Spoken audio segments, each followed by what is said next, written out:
And welcome to Mixed Media Live. We're back, and I've got, of course, an editing error in here to start. Obviously, why not? Here, let me fix that real quick. But in the meantime, I'd like to welcome everyone who's around. I see there are a few people who are showing up, and we've got an awesome second interview today. So in a moment, you'll be able to see him. Let's see. Yes, I did it right. There you go. So yeah, we're going to introduce ourselves. So yeah, Scott, you can start. Hi, my name is Scott Meinschock. I'm a composer. Thanks for having me.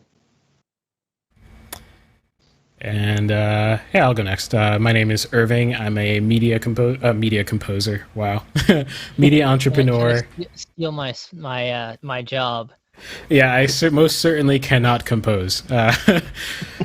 I'm a filmmaker and media entrepreneur. I own a company called Ariella Productions. Yeah, Ben? Did you forget your hat again? No, I did not forget my hat. The problem is my apartment is 89 degrees because the air conditioning is not working. So if my brain is frazzled, that is why. Let's see. All right. Well, I'm Nathan. I'm a game developer and 3D modeler. And I'm Ben Costello, a flute player and a media composer. Unlike Irving, who is not. Yeah, no, I can play some things on piano. That's the best I've got. Maybe that's enough, right? You're outnumbered this time. Yeah, exactly. Actually, yeah, all three of you can make music, and I'm the only one who cannot. Not well in my case, but yeah, you're starting out, but yeah, I literally cannot. I'm sure that you can criticize just like the best. I'm a director, so I have to pretend I know what I'm talking about. That's the the thing has to happen. In media music, really only the director knows what they're talking about, right? You just serve their vision. So yeah, exactly. Whatever they say is right. That's right. Yep. Obey. Mm-hmm. Everything is brilliant and right. Exactly. But yeah, so who are we? What is Mixed Media? So Mixed Media is a weekly podcast happening Fridays at 7 p.m. Eastern Time. And what we do is we combine our collective knowledge about our different art forms, whatever. We present on different topics. Like today, I'm going to be talking about why art class has failed you. We like to talk about our respective fields. Sometimes we have interviews like we have today. And so, yeah, if you want to support us, the best thing you can do is, if you like this, is to subscribe or to join us on Discord. Our Discord link is in the description. There we chat and we mingle and all that good stuff. But today we're going to start with the music side of things. So without further ado, Ben, you can take it away. Sure.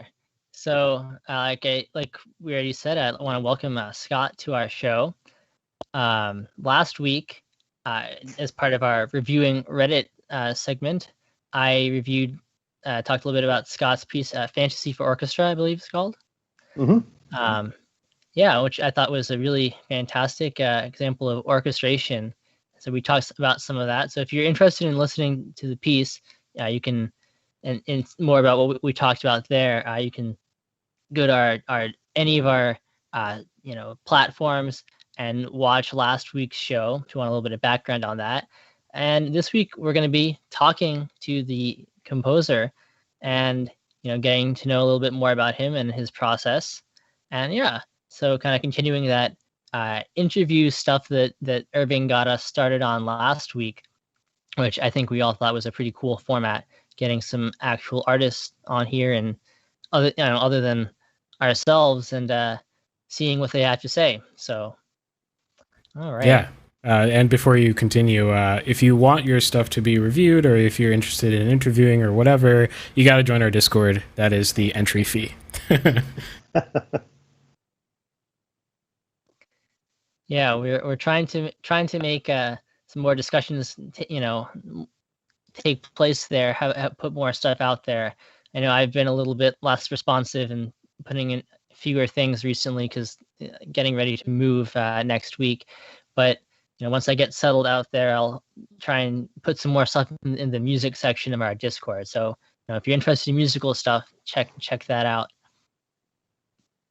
All right. So let's jump right in. So Scott, can you tell me a little bit about your background in music and how you got started with composing? Sure. My background in music, I guess, started when I was like a teenager, learned how to play guitar, singer-songwriter kind of thing. Like who hasn't, right? I mean, like that, we've all heard that story. But then later on in life, I decided to go back to school to actually get a music degree with a focus on music theory and music composition. And I got lucky to meet a professor there who had worked in the film scoring industry and was a really great orchestrator. And I asked if I could work with him privately. And I did so for a few years, and I really feel like private lessons really kind of paid off, and 10 semesters of theory classes really like helped a lot, and just like the amount of musical stuff that they make us do. I mean, like we're in so many ensembles, we're always analyzing music, we're always talking about music. I feel like I went in loving music, and I left being able to really experience it in a whole new way, and actually start to compose the ideas in my mind that I've had for years. So that's been exciting. Nice. So would you say that you're still, guitar is your primary instrument? No, I would say that piano is now my primary instrument. Okay. So that's still kind of a big jump from like singer-songwriter stuff to like getting into the orchestral world, which you've obviously, gotten into and done very well with. So when I was a teenager, I started falling in love with classical music and film music, especially like John Williams, James Horner, Jerry Goldsmith, Alan Silvestri, Danny Elfman. So like to me, like those people are like my like go-to, like, okay, this is how my orchestrations should sound. Yeah, it's also very cool that you kind of went back to school a little bit later in life to kind of dive into all those things. Yeah, it was fun. So, okay. So, you kind of talked a little bit about some, your formal education as a composer. How do you feel about like for aspiring composers, like blending formal education and kind of informal study? Like, how do I feel about it? Like, yeah, like what do you feel like a lot of formal study is important? I know I tend to see a lot of people on like well, I've been digging around through Reddit for this this podcast and seeing a lot of people who are kind of like, I'm just gonna go it all alone, and I don't really need any formal education.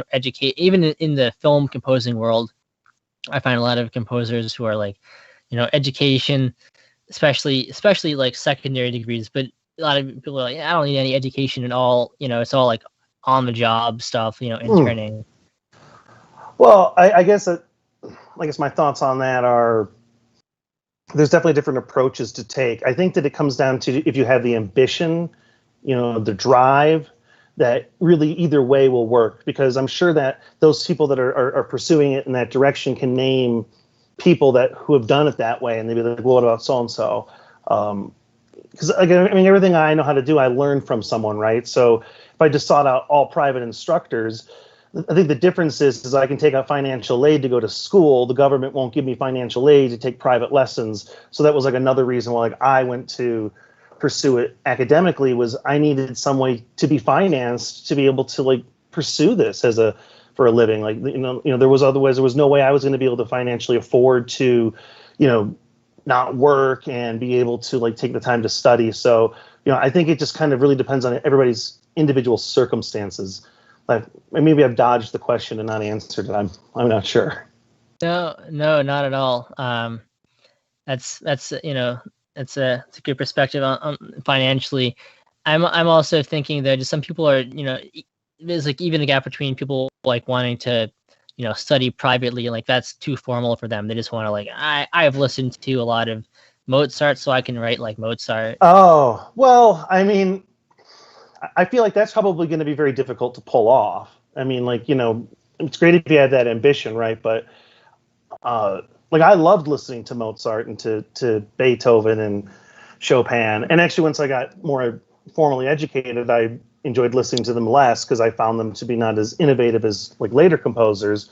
But I still wouldn't have been able to compose like them. And I mean, I don't even know that I could even compose like Mozart now. I mean, like, that's, probably a pretty arrogant comment, right? Like, because trying to do something like he had done, something so tonal that always felt fresh and innovative at that time, I don't think you're going to pull that off today. We've already heard it. Like, what would be our new spin on that, right?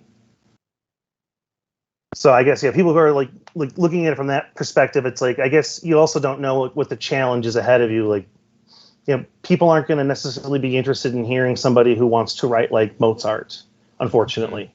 I mean, how many people really like are successful that write like the Beatles, right? Like, the Beatles are the Beatles. Nobody else is the Beatles. I'm sure that you hear all the time in film music, there's a lot of composers who want to be Hans Zimmer, but there's a big difference between trying to be Hans Zimmer and a cheap imitation of Hans Zimmer. Now I'm getting a little preachy, so I better back off. No, that's that's kind of the trend in the film music world. You either are going to try to imitate Williams or imitate Zimmer, and it's really hard to be either of them. And honestly, I think a lot more directors, not so much from personal experience, but I think just like if you listen to any film score from the past 15, 20 years, people are okay with you being a Zimmer clone, but people don't really like Williams clones too much. So, but yeah. I agree with that. A part of me wonders if it's just because of the budgetary differences, right? Like, we can do a Zimmer score in our apartment for, relatively no money, versus like a John Williams type score where even like great mock-ups really lose the lifelessness that needs to be there. The imperfections of these fast string runs, like those little things that that MIDI just can't do. So I think that's another reason why we don't see as many people go for that.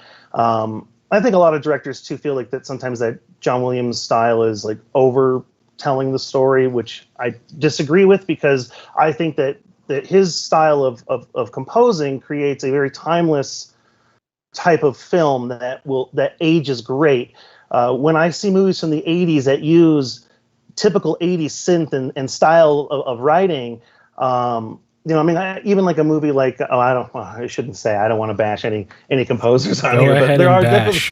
No, oh my goodness. I was thinking it's a good score. It's a great score, but like the instrumentation in a movie like Running Man, from the 80s, like that is very dated. But then like you take, since we're using Schwarzenegger films as an example, take a movie like Predator that Alan Silvestri did, and that's got full orchestration. So musically, I feel like it still holds up today. So I think that's like going to be the big difference. Like, will some of these films that are coming out, like especially like right now, that are doing like the Zimmer type score, will we like look at them and be like, yeah, I'm kind of sick of it, and like that this movie was okay, didn't have great story anyways, didn't have great plot. Yeah, the special effects were awesome, but even the music wasn't necessarily captivating. And again, nothing wrong with the Zimmer style. Like, I mean, some of my favorite scores are by Hans Zimmer. I think Rain Man is probably his most brilliant score of all time. Nobody ever asks him to do it anymore, but it's just beautiful. I mean, I could listen to that soundtrack any day of the week. I will say, from a director's perspective or a film watcher's perspective, I like these days it's so typical that I come out of the theater not even remembering the music that I hear. And a lot of it can be very oppressive, like just oppressively, just overbearing in the wrong way. Like overbearing in the sense that it's like, okay, you're really just slamming this dark mood on me in a way that the film did not need. Very ambient, instead of like bringing clarity to the scenes. It just oppresses the scenes, if that makes sense. Definitely. Random aside from the director. Yeah. I feel like I've read that in recent movie reviews for some movies that have come out recently in theaters or direct to stream, like where the music was like unimaginative and overdone. I think was one of the quotes. I won't say which film it was, but you can look it up. It'd be easy enough to figure out. Feel free to throw shade. We throw shade all the time. Well, I mean, at the end of the day, because it's like, I'm sure, Ben, you probably experienced this. Like, sometimes there is no like arguing with the director's vision for the music. Like, this is what they've heard in their head since day one, and it's just not going to change. And it doesn't really matter how much you try to persuade them. Sometimes producers get in the way. There could be other feedback. I found that the best directors that I've worked with and are working with right now all have like some sort of like musical knowledge. Like they can play piano or they can play guitar, or one of them plays cello. And I think there's something there. And Steven Spielberg is a musician. He plays, I think, clarinet, and I think he's in the recording on one of the scenes in Jaws on the beach. You can actually hear him on there. So it's like, I feel like there must be something to that, right? Like, I mean, him and Williams have made these masterpieces throughout time. He obviously knows how to direct his composer. And I think that's something a lot of directors forget, that their job is to direct the composer. They're like an actor. You have to tell them what to do. Like, a great composer can compose in many different styles. So if you just say go at it, or something like real generic, like, oh, just give me typical horror music. Well, what is typical horror music? I mean, as a composer, I can name you 20 different styles of horror music. That doesn't make any sense to me to use those kind of terms. So I think that, I got on another rant. I need to calm down. But Rants are what the show is. Looks like we have a comment from Twitch. So shout out to our Twitch watchers. We've got Tavia says, I think a lot of modern media, not just movies, have figured out they will still succeed even if they don't try once. They've established a brand, and so they don't little typo there. They don't think anyone cares, or something like that is the point. Money's still going to flow in, and that's kind of pretty sad. There are plenty of films that could have been fantastic, but the people involved just don't bother. Yeah, and I would agree with that, and that kind of ties into a lot of stuff I've talked about on the show with why that sort of non-compete environment comes about in terms of people not trying to woo their audiences into buying tickets. So you can check out other episodes for that. Yeah. Although on the musical side, we talked about this a couple of weeks ago, but I gotta give credit where credit's due to Marvel for allowing some more like innovative music for Marvel in Black Widow. Not just going with the traditional Marvel sound. Yeah, we'll give them I actually do enjoy that Marvel does still do some big orchestral scores. Like Michael Giacchino's stuff is just brilliant. Like his Spider-Man music is the best anyone's done. And Danny Elfman's was great. So no offense to him. And James Horner, he did one once also, which was really cool. And I think Hans Zimmer did a Spider-Man one. I mean, but like, yeah, I think that his style has just been magnificent. And there's also something I've noticed about Michael Giacchino. I think that he's just a real fan of films, and those are like some of the best composers, because he really will use a lot of motifs if they've already existed in a franchise for a long time, or he'll use similar instrumentation. Like I felt like he was the first composer to do Planet of the Apes in a more Jerry Goldsmith style. I mean, Ben, what do you think? I'll just put the spotlight back on you. Yeah. I mean, I love Giacchino. It's not hard to tell one of his scores if you don't, if you're just listening to it, you don't know who the composer is. I really love. I still think my favorite score by him though is Incredibles. It's incredible. I mean, those brass players are out of control. Like I would love to work with those guys. I mean, that is just phenomenal music. Yeah, and like it's great because like where everything is coming from, but he never doesn't quote things literally. Like the main, the 5/8 or 5/4, that you're getting like Mission Impossible, but it's not Mission Impossible. Right. Yeah.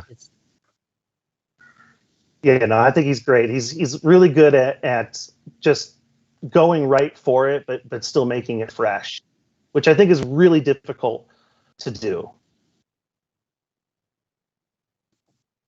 Yeah, he also started, I think, as like working at, I want to say, Universal Studios as like some kind of video editor, I think. Oh, wow, that's crazy.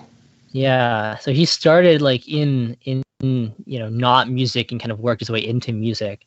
Just So he like definitely art, has I that guess. knowledge from like that side of the other kind of side That's of crazy. artistic production. I think we have another comment. I think this one's Nathan oriented. I don't know if you What's see it. that? Where? From Tavia again. You should read it. Oh, I see. Okay. We see it a lot in the modern video game industry with this fairly recent everybody's winners, so they buy our product and merch mindset, wherein video games will not only give you the option of an easy route, but hand fist and force you to say yes or no. Further and even worse is when a game no longer even gives skilled player a reward when the game has the same result, whether you beat it or let the AI do it for you. Yeah, I guess this would be my thing, huh? There are definitely some games that do like you can what was the game that did it? I can't remember. I remember reading a whole article about it though, and the developers were like, we want this game to be accessible for all, so we add like an invincibility mode or something like that.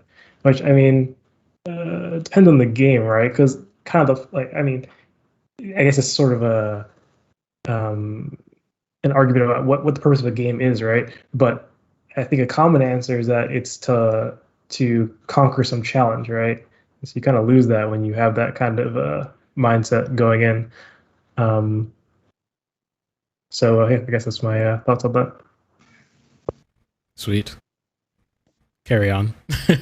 Okay. Yeah, so should we get back into music a little bit?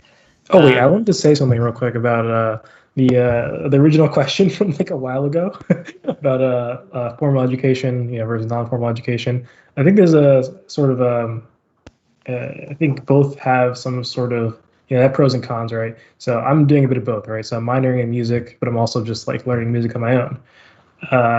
When I haven't taken many like university classes yet for music, so I can't really speak on that.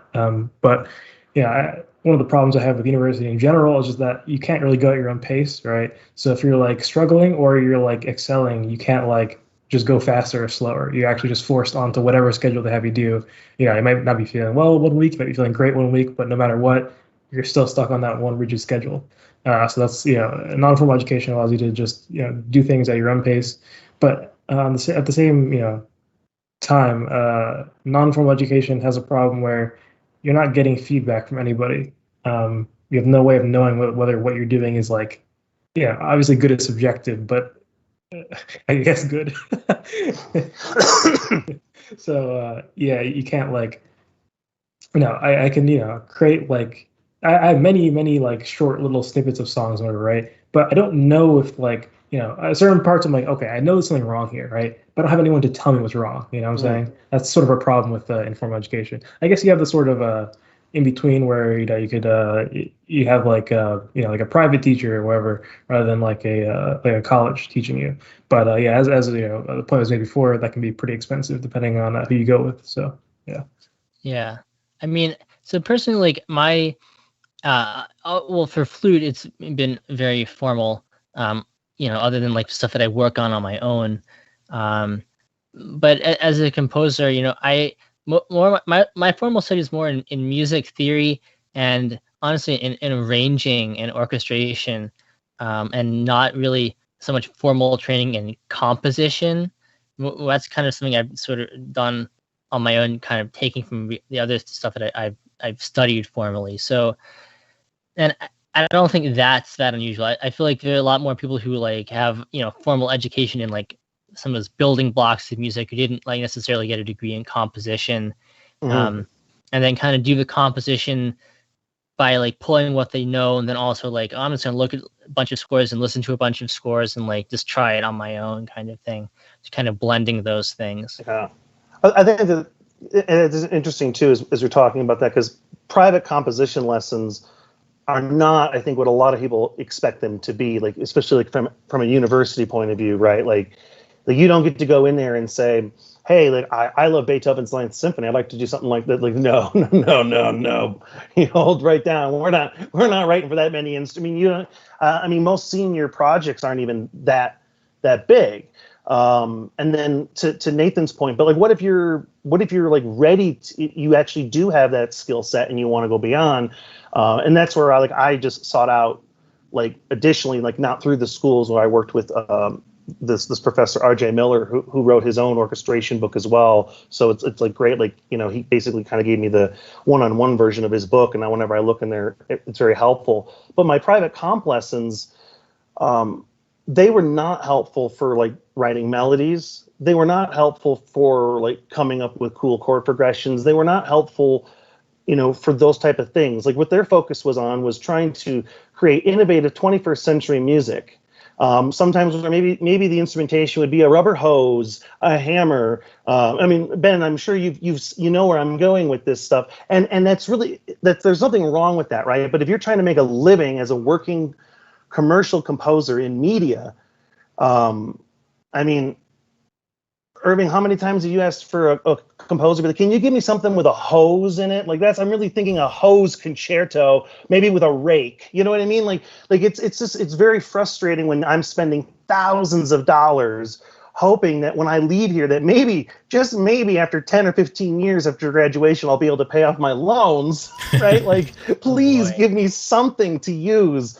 So some of the better, or I shouldn't say better, happier music makers at the school were people who went for the minor, where they didn't have to deal with that stuff. It wasn't all about pushing the boundaries of music. It was like, you know, here's how you write some regular stuff, you know, and I think that's what most people really went to school for, and we ended up not getting it. And I just went on another rant, so, you know, but I guess you said this is a rant-free zone, so I feel okay. Yeah, oh yeah. I mean, one of my favorite memories from my undergrad days was this composer. I think it was like his maybe master's, you know, or even PhD, like final, you know, portfolio recital, and it has this piece for brick in a washing machine, and also like live, you know, processing and then being spit out through the DAW. And my favorite music theory professor, he said his response to this was, you know, why not just write a wedding march? He says, like, you know who's gonna come to this if you try to perform this in the real world, not just for like your recital, doctoral, whatever, masters. But if you try to perform this in the real world, you're gonna have the janitor who listens to it because he's in there sweeping the hall, and your wife, who's, you know, giving a polite golf clap, and otherwise you're not gonna get anyone else in there. But yes, you've done something revolutionary. Yes. Oh, the eternal problem with weighing how much you want to do exactly what you want to do versus, you know, the appeal that it has. My private piano teacher, he put it best to me, because we were basically like the same age, so he was a great guy. Like kind of like just ran to him about the frustrations of getting a music education, because it's a very rigorous program, especially because they make you do like a lot of 1 and 0 credit courses. It's insane. But he made, I remember just telling him I was frustrated with, like, you know, we need to be able to make money when we leave here. And he goes, you know, that's really interesting. He goes, you know, you went to school for art. He goes, typically you don't do art to pursue money, but you go to school to pursue money. He goes, so we're really in quite a little bit of a pickle here. And I was like, that's a really an interesting way to look at it. And, you know, and I ended up talking with a student later that week who was going to school for graphic design, and he felt like it was the same thing in his like art classes, where like they didn't care about if you were going to make money in the real world. That this was just more about the theoretical side of things.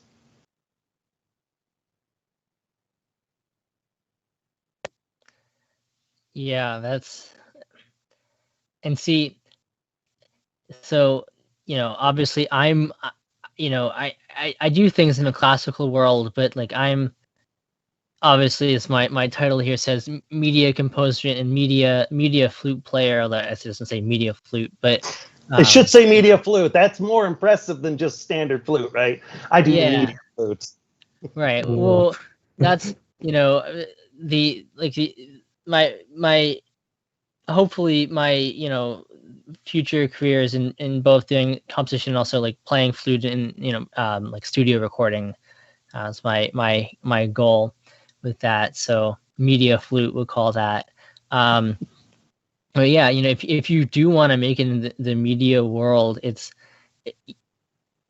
really an industry. It's not just like you can't just try and do whatever theoretical things you want to do.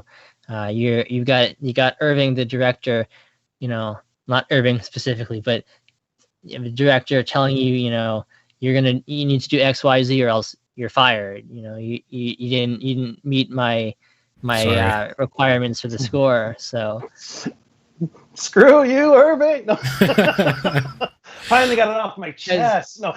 But the thing is, this is a fair thing to say, because as a director, an underrated skill is understanding how to get the information that you like. One thing that I don't know, at the few times I've directed something major, the thing I try to get across to the people who are helping me out is like, I would like you to be able to say whatever you have to say, because ultimately I don't want you to make the choice for me what you're not going to do.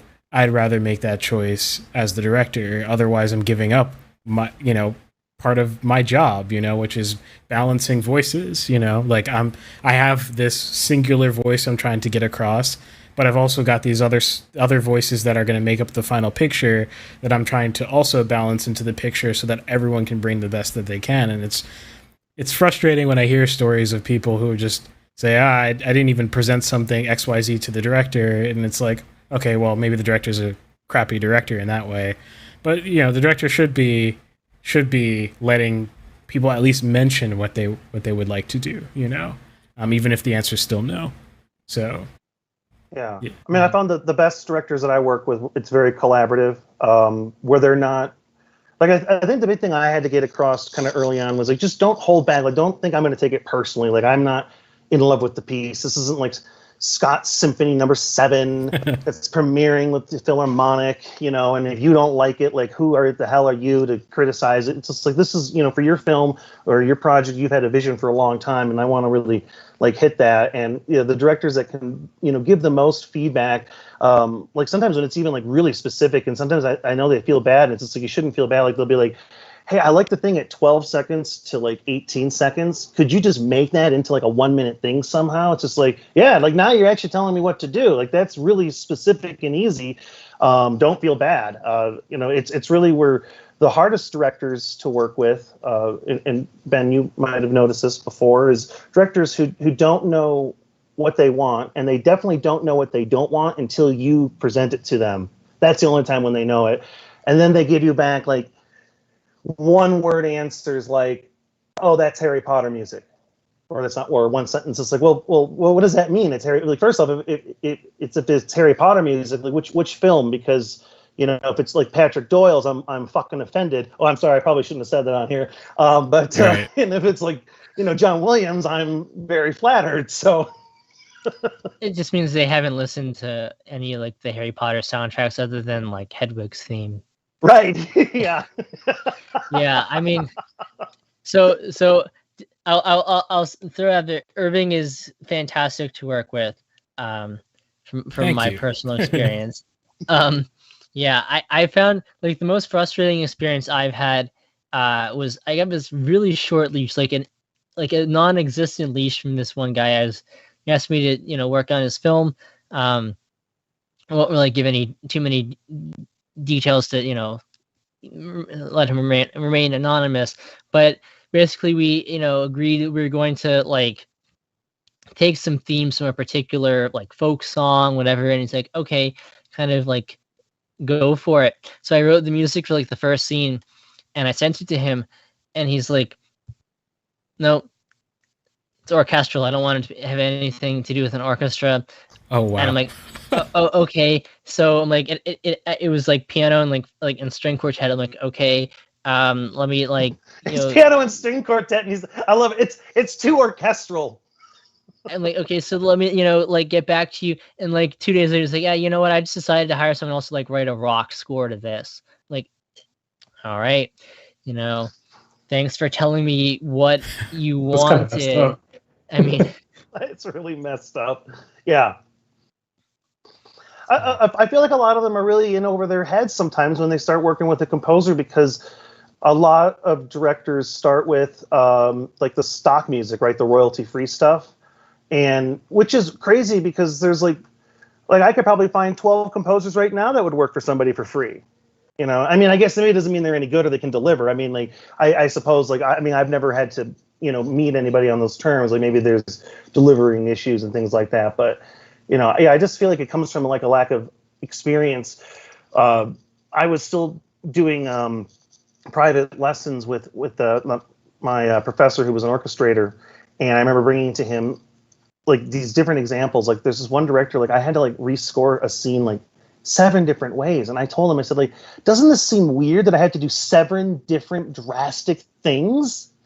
I mean, like, I said, like, like, I wish I was Jerry Goldsmith so I could say, here's the only 2 you get. If you don't like it, I'll move on to something else. Like, my God, I can't wait to get to that level.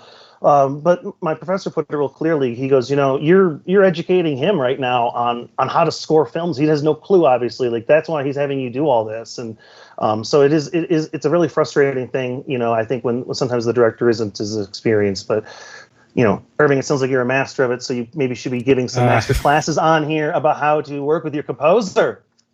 Yeah, I don't Maybe think just a topic one day on like how to work with just people in general as the director. Honestly, that's a very good episode idea. I don't think anyone should treat my advice like I'm a master, but yeah, no, that's a good idea. Maybe I'll talk about that. Interpersonal skills are like, if you're going to be a leader, you have to have interpersonal skills. That's just it, if you're that's well said. Yeah. If you're not going to be good at making people feel comfortable and at the same time being strong enough, it's a balancing game. It's hard. But that's kind of the fun of it as well, in some ways, or torture, however you want to put it. It sounds like the being strong part sounds like, yikes. It's sometimes you have to tell people like the work that they're doing that they may love is like not what you're looking for. Yeah, it's hard. Yeah, I'm sure it is. That's the nice thing as a composer. I never really have to fire the director. I just don't work with them on the next one. Oh, no, I'm busy. Yep. Yep. Yeah. Well, so going back to the music a little bit, Scott, so obviously, like I said, we talked a lot about how when I was talking about your piece, like your great sense of orchestral color. Who are some like composers who are also great orchestrators, or who are some just great orchestrators that you enjoy listening to or studying, just for our audience and get a sense of some good orchestrators? Well, that's a great question, because it was about a couple years ago, I started like contacting different directors saying, like, I'm going to be finishing up my degree. I'd like to start kind of like working on a portfolio. And I met a director out of Portland who's doing a fantasy series. It's like almost 2 hours long, and he wants like a Lord of the Rings, Star Wars type score to it, right? And he basically wants like non-stop music, like think like in Return of the Jedi, like where the music almost never stops. Like that's what he's looking for. We have only like one scene so far that's like 10 seconds long that's going to have no music. So like I was like, cool, like this is obviously the dream. Every composer wants to do something like this. I obviously have no clue how to do this, but I'm going to just say yes because I don't want to lose this opportunity. So I just dove into big score studies like Tchaikovsky, Stravinsky, Holst, Copland, Ravel, Rimsky-Korsakov, Berlioz.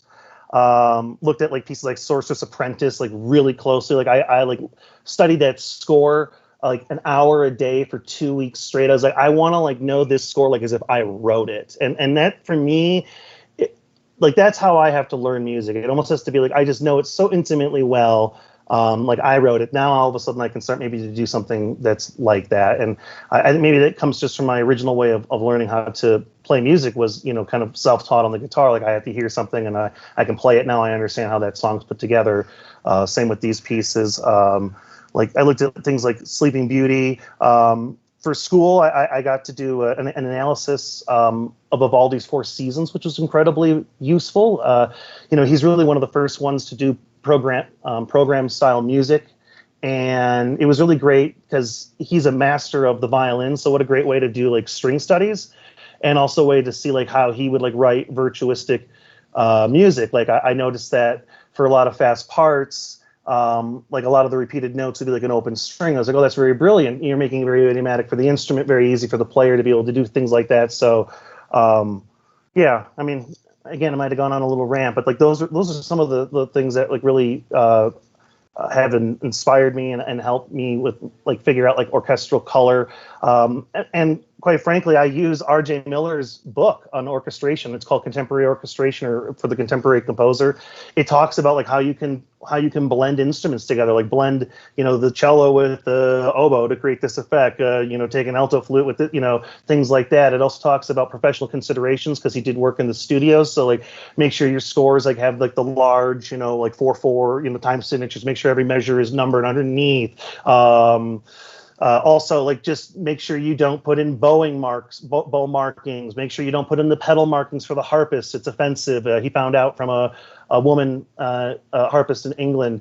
He put in all the pedal markings for her, and he came up to him and said after the performance, "Yeah, you did a great job with those pedal markings. Make sure you never do that again." He's like, why? He's like, that's very offensive. She's like, I'm a professional. If you think I don't know how to do that, kind of thing. And so, yeah, he puts those in his book. I use that book so much. It's basically like my orchestration Bible.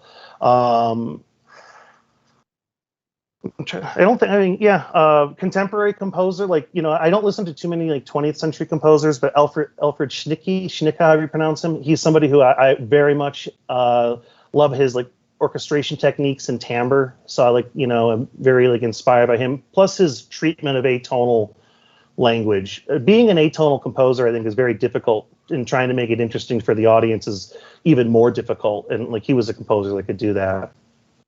Did you say Schnittke? Was that the? Yeah. I've heard it pronounced both Schnicke. I've heard it both. I think it's Schnicke though, is how it's pronounced. Yeah. Well, I actually know who that is, which is. Oh. I heard nice. a piece performed at was that the piece? Were you performing in that piece? No, it was the piece after the one Ben performed at. I went to a performance that Ben was performing in, and I'm pretty sure there's a piece by him afterwards. And then I was fascinated with how I don't even know what the right words are. Just I do know the word, it's just not coming to my mind, but I'm sure Ben knows what I'm talking about. But he's a brilliant composer. Sure. He also was a film composer too, so it's just like there again, like it shows somebody who's got a talent for like the theatrics or the cinematics, right? Like you're making your piece interesting for people. Yeah. So, for Scott, I studied both music and Russian in college. And obviously, like Russian music is kind of like the core of my musical self. Nice. So, yeah, one of the things that I love about Russian 20th century music is that there wasn't really much of a dividing line until very late in the 20th century between film composers and like concert, classical composers. All the big composers, classical composers compose for film. Shostakovich, Prokofiev, Khachaturian, Popov. So yeah, I love that. And there are also so many really underappreciated orchestrators from like the Russian music in general, but just building on the tradition of Rimsky-Korsakov. Shchedrin is Rodion Shchedrin is an amazing composer, not very well known in the West. But and for me, like the on the orchestrator side too, like where because I really am a huge fan of film music, is really where my heart is. I always think of like these three orchestrators as like my standards that I go to, and there's so many greats, but like it's William Ross, Shirley Walker, and Don Davis. Like I just think that those three, like, I mean, like they're just brilliant. I remember the first time I heard the music to The Matrix, I was annoyed by it because it lacked motivic material. And this was at a time when we were still doing a lot of motivic material and storytelling with our film composition, I feel like. And when I listened to it more recently, I really appreciated like the brilliance of what Don Davis does in those Matrix films. So like, I mean, like it's all orchestration, really. It's like, I mean, I couldn't sing you back the theme to The Matrix, but I could sing you back 15 themes from the Star Wars franchise, right? Like, I mean, like that's like just the difference, but like, yeah, I like listening to those guys. And Shirley Walker, like I feel like when she started working with Danny Elfman, like his music just like got elevated to the next level. So that's when I like also kind of really appreciated, like, orchestration seems like that's something that's very crucial. And I realized it's very crucial for us on the starting level as film composers because we can't afford orchestrators. So it's like if we can't do our own orchestrations, it's like we're going to be kind of limited to our own projects. And then it's nice not to have to only be able to compose in a DAW. It's nice to actually be able to compose in like Finale or Sibelius, like in sheet music, so you can actually have your stuff ready for live players right away. You don't even have to hire a person for it. Everything's ready to go. Yeah. One piece of advice that, like a general piece of advice for people, like going back to viewing Reddit, a lot of people I think that I found on like our composer or like our film score or our classical music, writing stuff in the DAW. If you approach writing in a DAW like with the actual notes and like orchestration in mind, you're gonna have a much easier time getting things to balance and mix well. You have to do a lot less of that than if you just like, well, I'm just gonna write though these aren't actual human beings playing these things, and then afterward you gotta like force the things to kind of gel together. Yeah, well, I think that's really like it's good advice. You have to think of it like as realistic as possible and that's why like I use I use Sibelius as for my notation, but everything I compose is in there first, especially because I want to make sure that I'm not screwing around with the overtone series. So like that's when my chords are clean. I think that's something a lot of composers don't think about is like, like the way you lay in your chords should line in with the laws of physics. Unless for some reason you're trying to fight it. There are times when you want to fight that and you want to create that sound, but like know when you want to and know when you don't. And for me, like I have tried composing directly into Cubase, and I find that I'm very limited in what I can do. I'm not able to develop material very well. The idea is very like just linear, like here it is, and so for me, like that's a big challenge. I'm not a great DAW composer. Oh, dog. Yeah, Cubase, I feel like it's something more like that was my dog. You mean like electronic music? Oh, can you repeat your question, Nathan? I think we're talking over each other. It was a statement, not a question. I said, Cubase sounds like something you would use if you're doing like more electronic things. It's probably more oriented towards that. I mean, you can definitely use it for other things too. Yeah, I know like Hans Zimmer uses like a DAW like that. I don't know which one he uses, but yeah. Yeah, I mean, I would agree with that. I mean, like, if I was just going to do like something for like a band, like, like a 3-piece, like guitar, piano, and bass or something, like, yeah, just go into the DAW. I mean, like even that, like I might just compose myself because I would just think of it like in terms of a lead sheet and like here's where everybody is. I'm still gonna have that orchestration side of me of like want to do a little touch up at the end, but like yeah, it's tough to write like classical music, I guess, in the DAW. I think Nathan makes a really good point. Like know the kind of music that you want to write. Like yeah, if you're writing something poppy, contemporary, even Zimmer, like some of his stuff probably could be done straight into the DAW, like probably a lot of like Batman Begins could maybe be done that way, honestly. I don't know how much of it would have to be notated, but I mean, I think everything's played by live players in that, so obviously it needed to be. Speaking, you're talking about the Matrix. Do you happen to own the score? I don't actually have that, but I have some other Omni musics actually sitting right here. How to Train Your Dragon. Do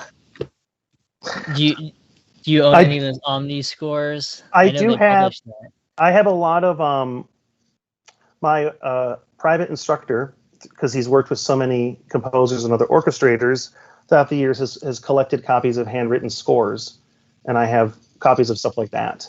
So I don't get like clean, but like I can see, like if you zoom in, you're like, I'll get it, cool, So I've got like stuff like that I kind of like reference. I feel like at this point though too, I've gotten, the more I feel like the more you compose larger works, the better your ear is at listening to other composers' stuff. So like I find that I can listen to like a track from The Matrix or something like from Jurassic Park, let's say, and be able to hear like, okay, here's all the different ingredients, here's what's happening, orchestrationally. I may not know the exact notes, but honestly, it probably doesn't matter, because it's not like I'm going to be writing or replicating that exact piece, right? Like I don't need to know the exact run that the harp did there. I just need to know that, okay, it was a glissando. It went up, it went down, it went up, it went down, it went up. Okay, great. Like so something like that. So I do just do a lot of it just from ear listening.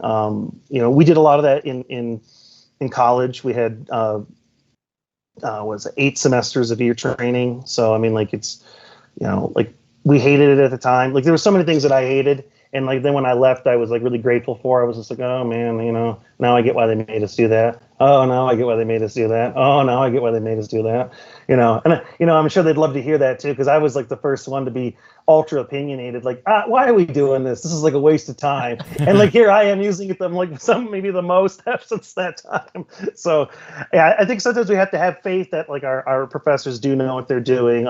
Especially if you're going to school for music. Kind of back into that, since we were talking about that. Like the one thing I love about going, and when I talk to people who went to school for other degrees, like, depending on what it is, a lot of times they feel like they didn't leave with a tangible skill. Like I'm a better piano player than when I started. I'm a better, vocalist from having to be in choirs than when I started. Definitely a better composer and orchestrator than when I started. So at least I could, find private students and make some money with that. I remember somebody who he told me like he was real frustrated because he got like it was an English degree, and he was going to be going on to his master's because he was like, I feel like that's what I have to do. And I'm like, well, why? He goes like, because I can't go on Craigslist and say like, does anybody want any English lessons? He goes, but you can go on there at least and like maybe make a couple of bucks with something of the stuff you learn. So I'm grateful that we had that opportunity. As music students, like a lot of these programs take almost 5 or 6 years for a 4-year degree because of what we have to do, but you get a skill too, so that's really great. Yeah, I definitely find that. I think I agree. Over time, I think the biggest thing that's changed about me as a just general musician, not just as a composer, is that I'm more able to, like, the more music I've listened to, the more I'm able to like pull out certain elements without seeing the score. But I'm also still a huge proponent of seeing the score for like certain kinds of details, so I'm not affiliated or paid or sponsored by Omni Music in any capacity, but though we will take their money if they would like to be. But any of our regular viewers know that I am really, really bullish on the publication of film scores, because yes, you can find many things illegally, but I would much prefer that the composers get some amount of money from what they did. So support Omni Music, support Numation Music, support Chris Siddall Music. Those are the 3 people who are like publishing film scores.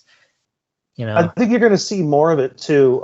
Like here in Colorado, our symphony orchestra does a lot of like night, like a movie night where they play like the entire Return of the Jedi score with the orchestra to the film, and they do that to generate obviously money. I mean, like there's obviously it's a tough place for the orchestra now, like even before the pandemic, but like people don't necessarily rush to go in and see new composers' works, but like they will go in and see things that are done by film composers, or the people like John Williams at least. So like I'm optimistic that we're going to see more of that in the future, Ben. I think we will, and I think that more people are starting to appreciate film composers again. Like you mentioned before, like how there was a time when like a film composer and a like regular concert composer were the same person, right? Like it wasn't like this, like, oh, how dare you go into writing for film? Like you're not a real composer. It's just like, oh, that's kind of offensive, right? I mean, it's like it's still just as much work. And I think we're getting closer to that again, where people are starting maybe to appreciate that more. I mean, I just love how so many older soundtracks or scores are being released on CD or digital albums or whatever now, from things that are from like the 80s or 90s. I mean, like I recently saw like they finally released like the whole like Masters of the Universe score from that. I mean, it's not a great movie, but the music's really great. Like, why not have that out there? And just things like that. So I feel like more people are getting into it. I think maybe a reason too is maybe pop music's gotten a little redundant or formulaic for a lot of listeners. As people get a little older, they're interested in something else. Like and one of the things I like about film music, and this was a direction I got from my private instructor, he told me like I have a tendency to like want to write with pop chord progressions, and then when I was getting formal training, I was like learning, I was going away from that, and he goes, why are you not doing that poppier stuff? I go, well, it's not as innovative, or it's not maybe as clever, or it's definitely like a romantic composer would. And he's just like, but he goes, Pain composer would do it. It's like just things like that.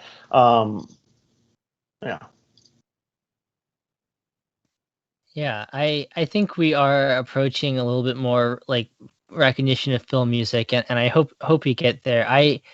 The thing that like drew me to film music when I was a kid, was obviously John Williams, Harry Potter, and Star Wars. But like what was so like important about hearing that stuff when I was in 4th, 5th grade? I mean, as much as like classical music, like proper, it was important for me. It just seemed like it was music that was being like written in our time that is really authentic. Obviously it's not like necessarily the most authentic music in that, like, but yes, there's the director that's like kind of telling you what's what you're looking for. You're not composing for your own vision, but so much of it is just like it has a soul to it that a lot of more formulaic stuff, popular stuff just didn't seem to have for me. And yeah, I don't know. That's what kind of drew me to Williams, and then eventually to a lot of other fantastic composers. That's cool. Yeah. Okay. So I'm running out of time here before I have to hop off. So if you guys are right, it's kind of wrapping up. But yeah, there's a lot of great stuff there. It's great talking with you, Ben. It was a lot of fun. Yeah, a lot of really fantastic, interesting thoughts, and lots of good rants we had. Always like that. So, really glad you could join us, Scott, and thanks also for letting us talk about your piece last week. Yeah, no, I appreciated that. Yeah, it was fun, especially because I don't really ever get too much feedback anymore. That piece was supposed to be for a competition that got canceled, and they never even like followed up with anybody. And it was one that really actually was really about the orchestration more than the composition. So I was like, oh man, I really am interested in this one. Like, it was the first competition that actually let you write for harp. It was like, finally. The harp should be in every single orchestral piece. Oh, I love harps, and yeah, great stuff. So, yeah. Before you sign off, Scott, you have any socials, websites, or whatever you want to plug?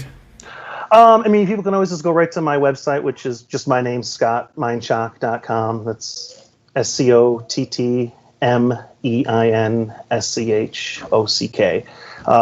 I've got, just some different examples of some stuff I've scored for different directors, some projects I did in college, and I recently, just this year, composed 4 new pieces. Ben, you heard I think a couple of them I had put up on Reddit last week as well.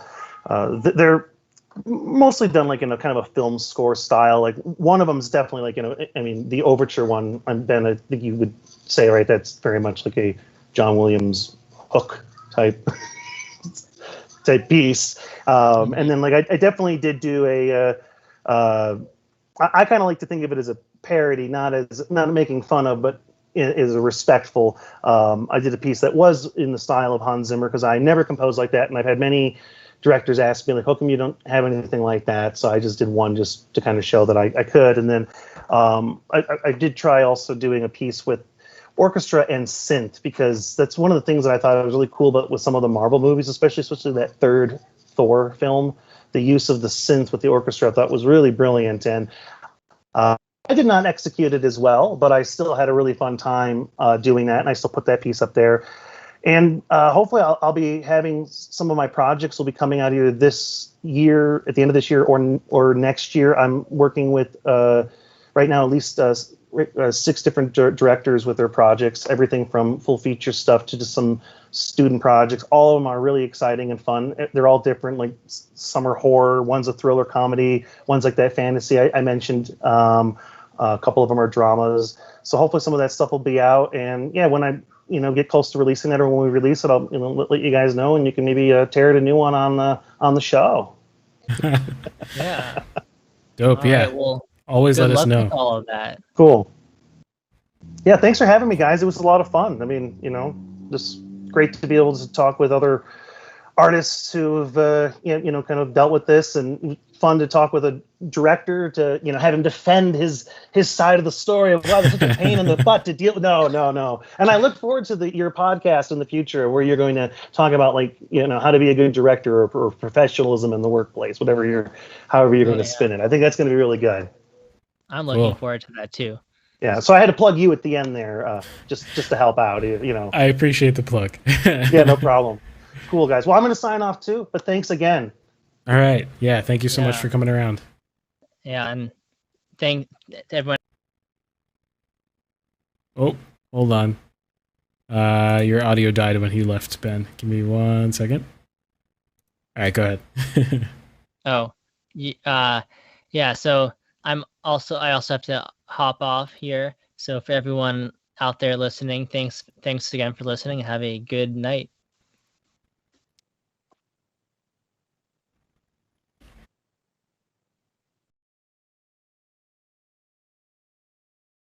Oh, I'm muted. That was a good interview. Let me reset everything. In the meantime, Nathan, do you want to reintroduce the podcast? Oh, you're muted. I think on your end. Oh, wait, what? I can't hear you still. Oh, no. Is that my problem? Can you try speaking? Hello? Oh, that is my problem. My bad. All right, you go ahead. All right. You can hear me now yet?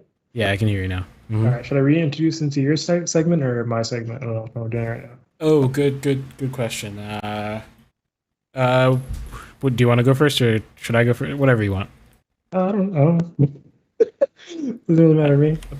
Mine should be super short. I don't know. That's actually not relevant for order. Yeah, so I don't know if that. All right, I can go.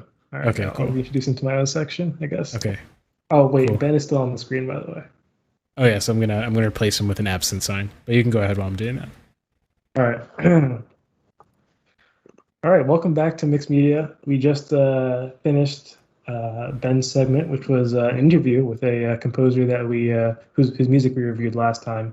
Yeah, that's super interesting. So you can check out that episode if you missed that. But now we're on to the video game section, and I will be talking about exclusives, specifically console exclusives, and I'm going to be making a case for why they should exist, which is a very, very, very unpopular opinion. In fact, I don't know if I know a single person who shares this opinion. Hot At take least not time. personal. Yeah, clearly the people who are making these exclusives are chill with it. But I've never personally spoken to someone who's been like, yeah, this makes a lot of sense to me. But All right, let's get into it. Firstly, the definition of what a exclusive is. So, or at least particularly the ones I'm talking about here, right? So, an exclusive is a game that is developed for one or more platforms, but not, the three main ones, or I guess four. Okay, I'm gonna say like not three main ones, right? So not PC, Xbox, and PlayStation altogether, right? Um, and either never ported to the other platforms or they're ported upon an agreed upon time that is set by the platform's manufacturer, or like Microsoft, Sony, or well, in the case of PC, there is no platform manufacturer like that. But yeah, so I guess PC exclusives don't exist in the way I'm talking about them. Although they technically exist, the way I'm talking about them, they're not relevant. Um, the specific type of yeah, all right, I just said that. Never mind. Okay. All right. So yeah, let me get into why they're good. So the developer gets money, right? And this is, pretty clear. So the way the deal works is usually like Microsoft's like, hey, or I guess like Sony is like, hey, Naughty Dog, like just develop The Last of Us for PlayStation, and we'll give you like X amount of dollars, right? And some deals say like X amount, like we'll give you this amount of money, but you have to keep it on our platform only, but only for a certain amount of time. And like Naughty Dog's case is just forever, as far as I'm aware. So you get stuff like that. And Naughty Dog's like, oh yeah, this makes sense for me. So I'm going to take the hit on the amount of people who are going to be buying my games because not literally everyone has a PlayStation. But I'll get that upfront cash, or I don't know if it's upfront, but they'll get some cash from Sony. So why is this good? Well, it puts the developers in a safer position financially. So if you think about like this is more relevant towards smaller developers, maybe indie developers, like it's sort of a scary state to be in when you're small and you don't know if your game's going to sell, right? Because your business relies on it selling. And bigger companies can take a hit, right? Like they can it's okay. They have enough money saved over the years that if their game doesn't perform well, it's okay. They still have backup reserves of money, and they can develop a new game, and hopefully that'll do it. But for small developers, this is actually a problem. The video game industry is a notoriously poor paying one. So for the indie developer, they don't necessarily have the means to take the hit, and without having to like get another job, right? And that's going to definitely take a toll on the quality of the game. So yeah, they're going to be in a nicer finance position, which means you get a lot of bonuses from that. So one is I guess more relevant towards the I guess bigger players, the AAA scene, is that you have a bit more room to experiment, right? So I mean, say what you will about the AAA scene, I guess maybe they don't really experiment much, but at least this gives them the option, right? So if there's a nice, good AAA studio, at least have the option to experiment with things, right? Because if it doesn't go good, then it's okay, because at least the platform paid them some money anyways, right? They can allot money from this to future projects, right? So maybe they won't even spend the money on their current project, but at least they know maybe the next game in the series or just another game entirely, they know they can go big on it because they had that paycheck from whoever. And it can bring a happier mental state to the employees of the company, specifically a smaller company where they actually don't know if the company's going to survive, right? So you can pay your employees more, or you could save that and you not have to worry about the employees don't have to worry as much about losing their job anymore because they know their next game is already funded. Yeah, so for the consumers, it's also good to some degree, I guess. So for one, the consumers may get a better product, right? So the game, if they decided to spend money on the game, wow, my words. If they got the money up front, then the game development company may choose to put it back into the current game that they're making and stuff like that. So increased budget may mean the game ends up being better. Maybe their art budget's better. Maybe their music budget's better. However, or maybe they just allowed to develop it for longer. Because they're doing it for longer, they can be they can be more precise about it and polish it more, stuff like that. And so the consumer, hopefully gets the better product out of it. If not, if they ended up spending the money on something, another game down the road, then at least that game is probably going to be better, right? So in some way, shape, or form, it'll probably end up making the game better.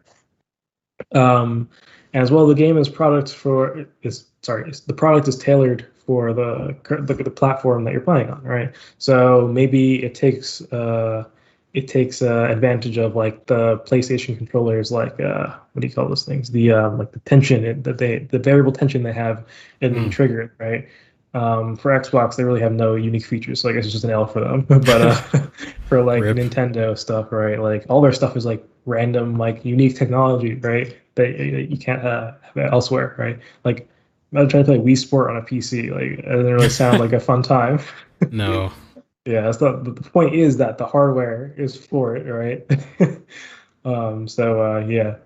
Um, as well for the developers, they no longer have to worry about porting, right? So porting being just taking a game from one platform and moving it to another platform. This can be very expensive sometimes, depending on the studio. They may decide to outsource that. So there are companies that are dedicated to porting games. You give them the game, and they're like, "Hey, put this on Xbox. It's currently a PC game," and they're like, "Okay," and have to end up paying them. I do that, and then it comes out, right? Hmm. Problem is, sometimes you get bad ports, right? Sometimes it's buggy, sometimes maybe it works smoothly on one platform, but whoever ported it over, maybe it was whether it's in-house or not, just didn't do a good job towards whatever platform. Maybe it's unstable, maybe it crashes a lot, whatever it is, maybe it just glitches, whatever. As well, yeah, it makes the game a lot harder to maintain. So this is like Hold up. something. You're like frozen on my screen, and your audio's like spazzing. Is it my Wi-Fi maybe? I don't know. Oh, you came back for a moment. Yeah, I saw that too. I can see that this is happening. Oh, I think you're good now. Okay. That was really random. Yeah, good. All right. Sorry. Where should I start from? Or just continue? Just right where you left off, yeah. Yeah. So porting. Yeah, this is something you understand. From a programming background, like if you have like you can think about it like a version control system, right?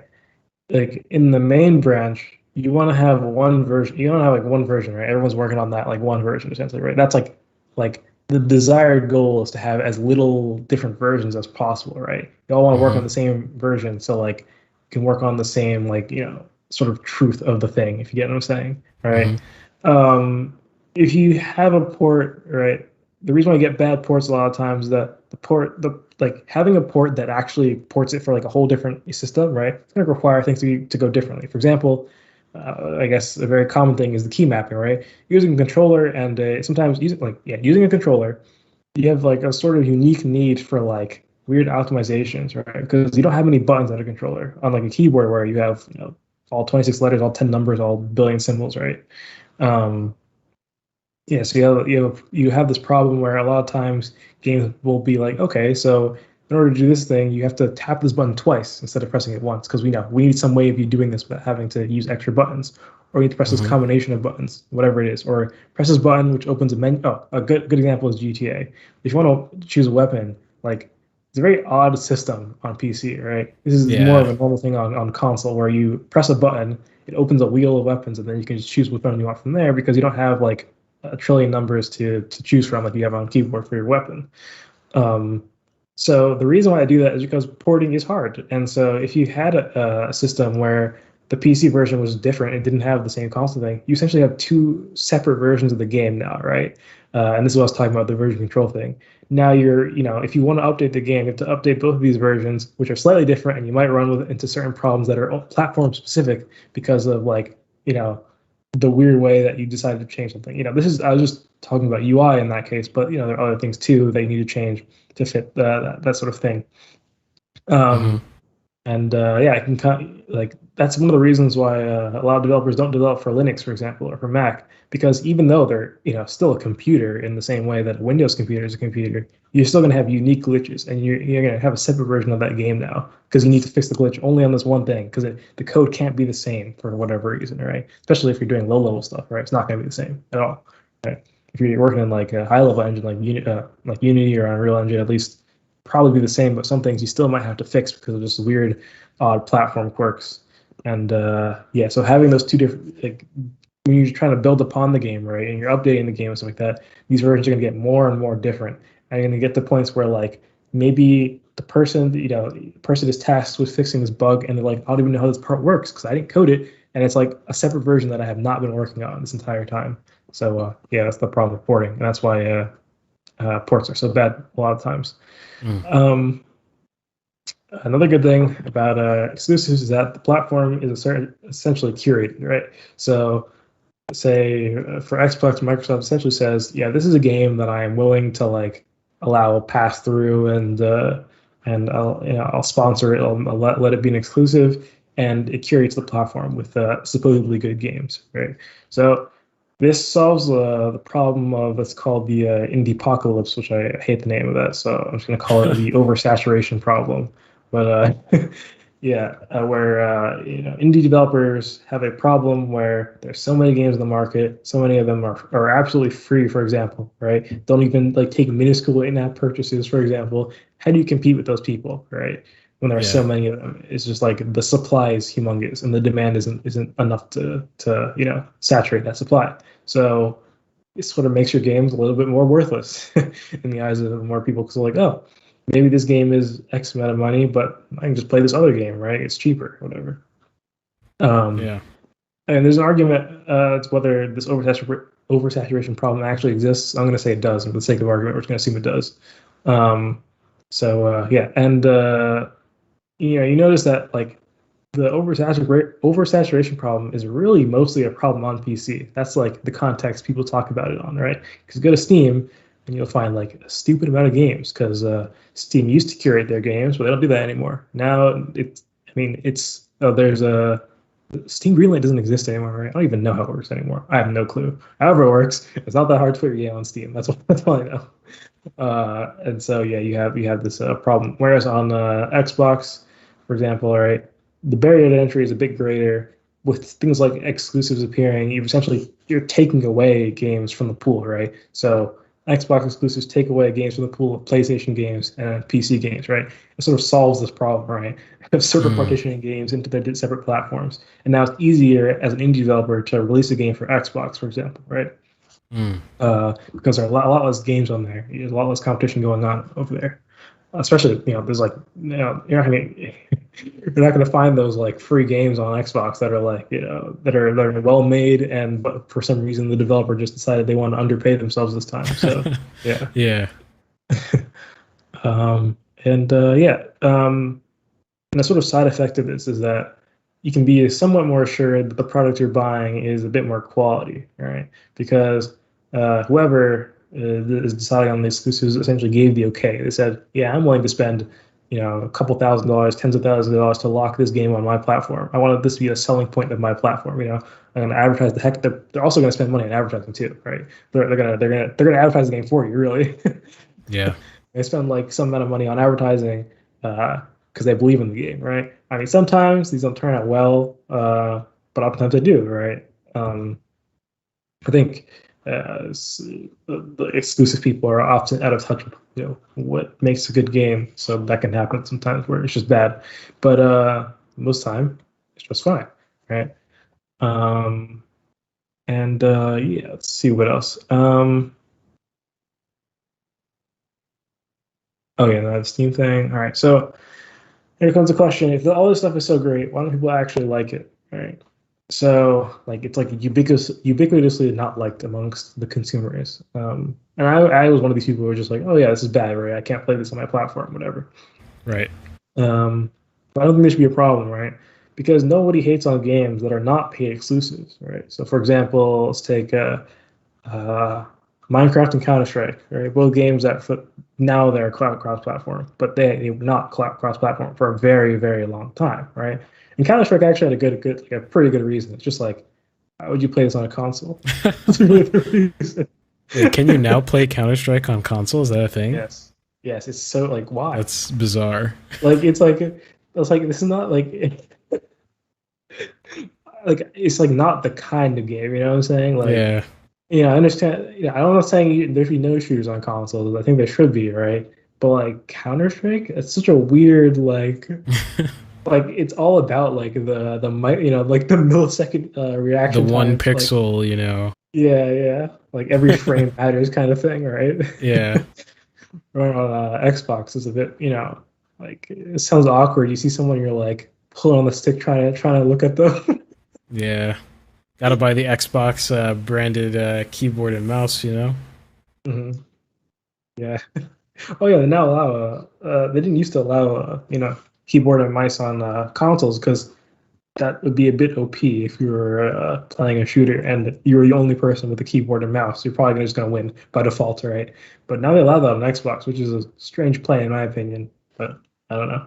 I get it in some sense, right? People want to play on the keyboard, but like you kind of screw over a lot of people with that one.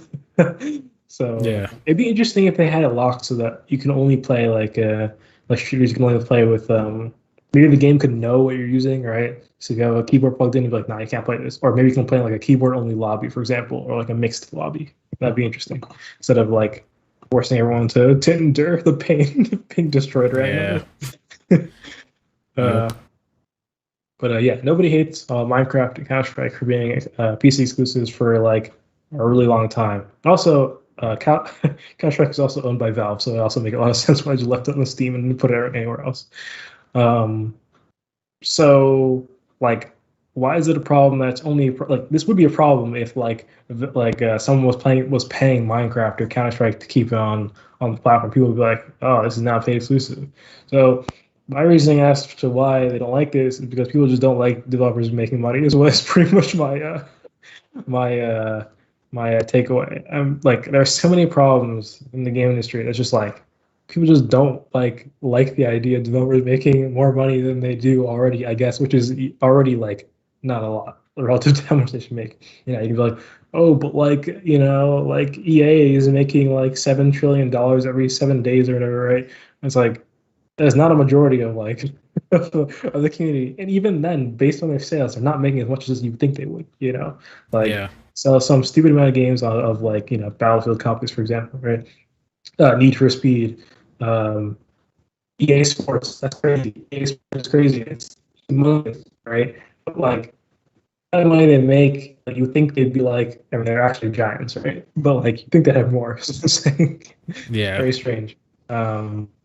Like it's weird how, I mean, I guess it's good in a sense, but it's weird how like every failure actually affects them in some way. You know what I'm saying? Like, like in a deeper way. It's like actually a deep cut. You know what I'm saying? Like if a game flops, it's not like, oh well, all right, we'll just pump out. It's not like Marvel, right? Where it's like we'll just keep making these things over and over, or Disney in general, I guess.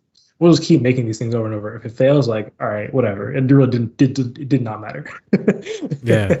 Is it because games are just that much more expensive and these companies aren't nearly as large? So like games expensive, companies smaller. So it's like, I mean, I have to really actually tread lightly.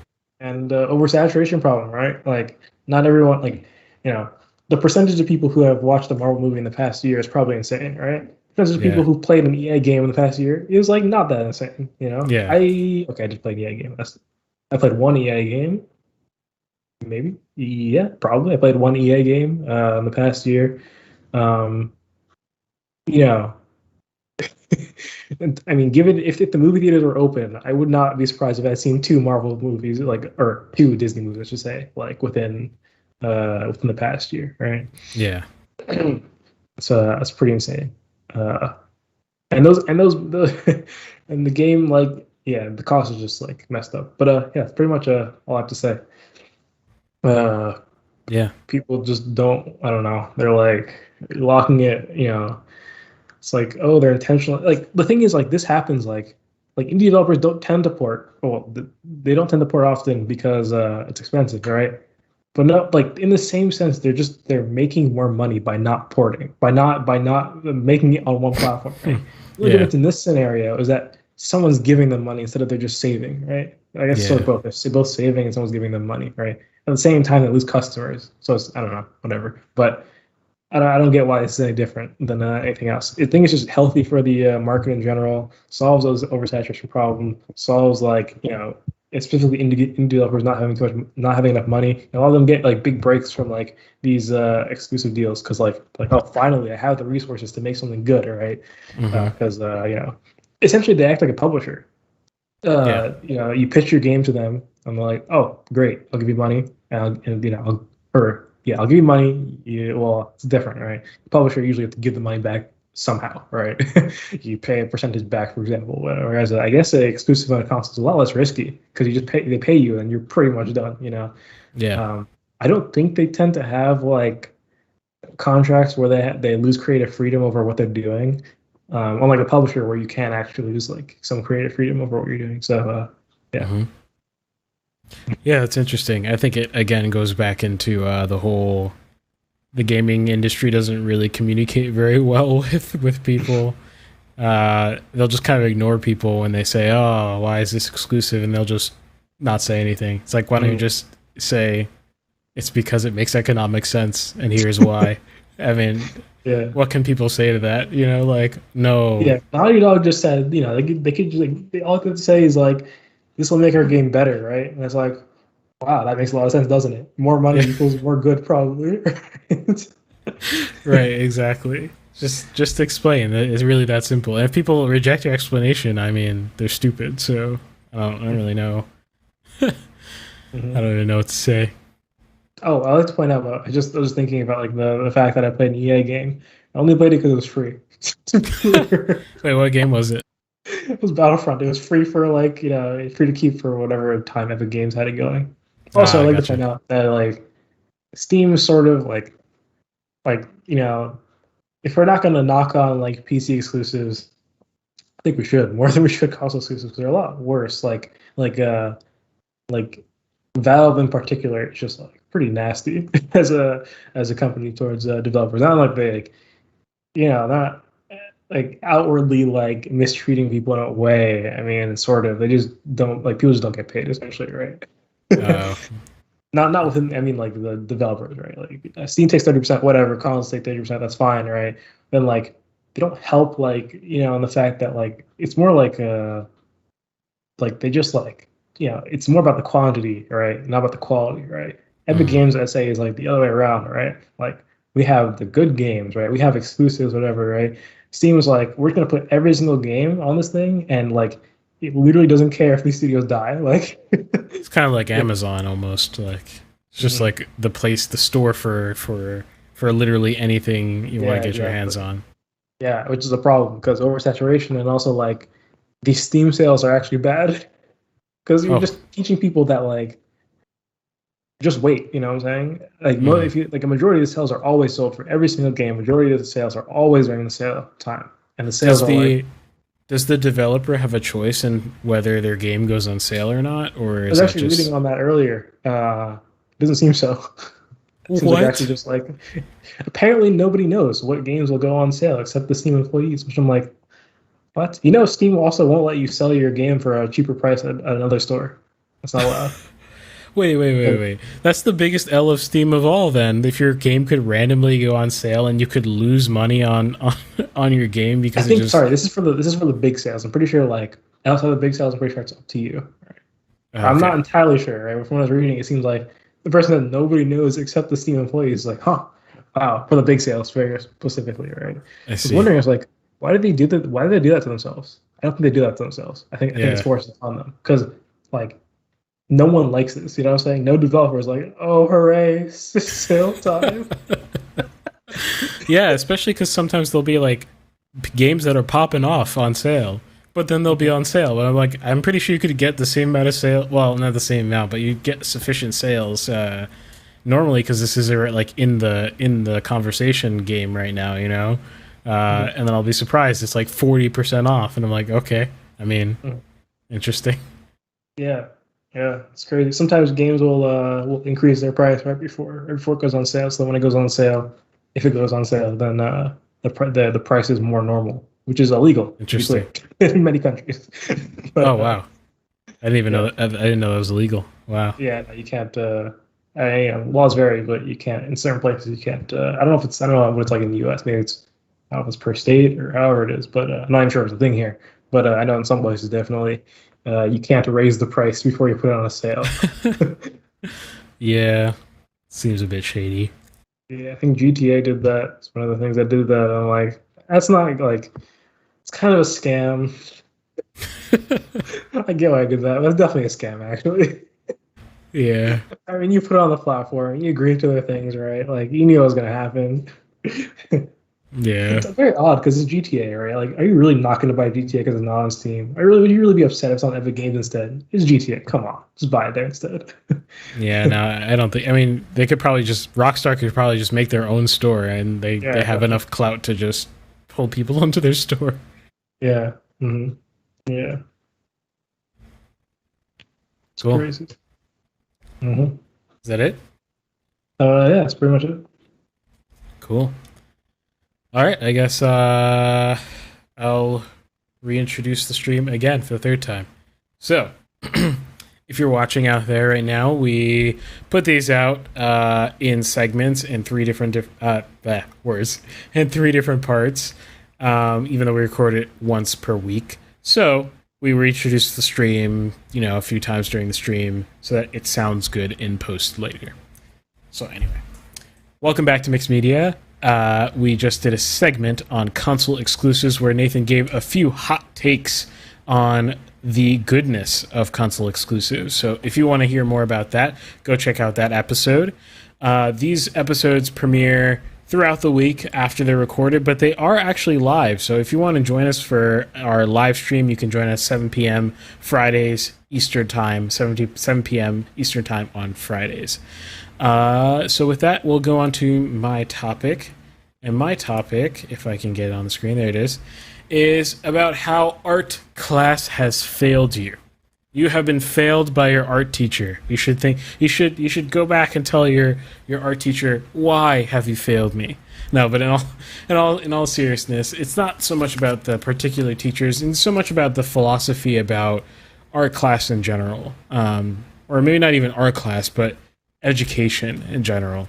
I don't think this this is sort of like a shower thought for me, so it's not going to be the most in-depth conversation. I just think it's an interesting thing to note. But yeah, I think the problem really arises from just the education system in general. So what is the problem, actually? I guess I'll start there. The problem is that people are very single-minded with what they consume in the art space, even though, as I talked about in the interview I had with the writer of the short film, people are very narrow with what they consume, even though now more than ever, right, we have the ability to consume all kinds of things for very little money, right? In comparison to, let's say, you were living in the Middle Ages and you wanted to see a painting. I mean, that's going to be much bigger of an L than... yeah, exactly. Live in the middle of nowhere, that's not happening. Yeah, exactly. You have a local painter near you or something. Right. I mean, the closest you could do is maybe your local church, if you're lucky to have a church that has, fantastic art, right?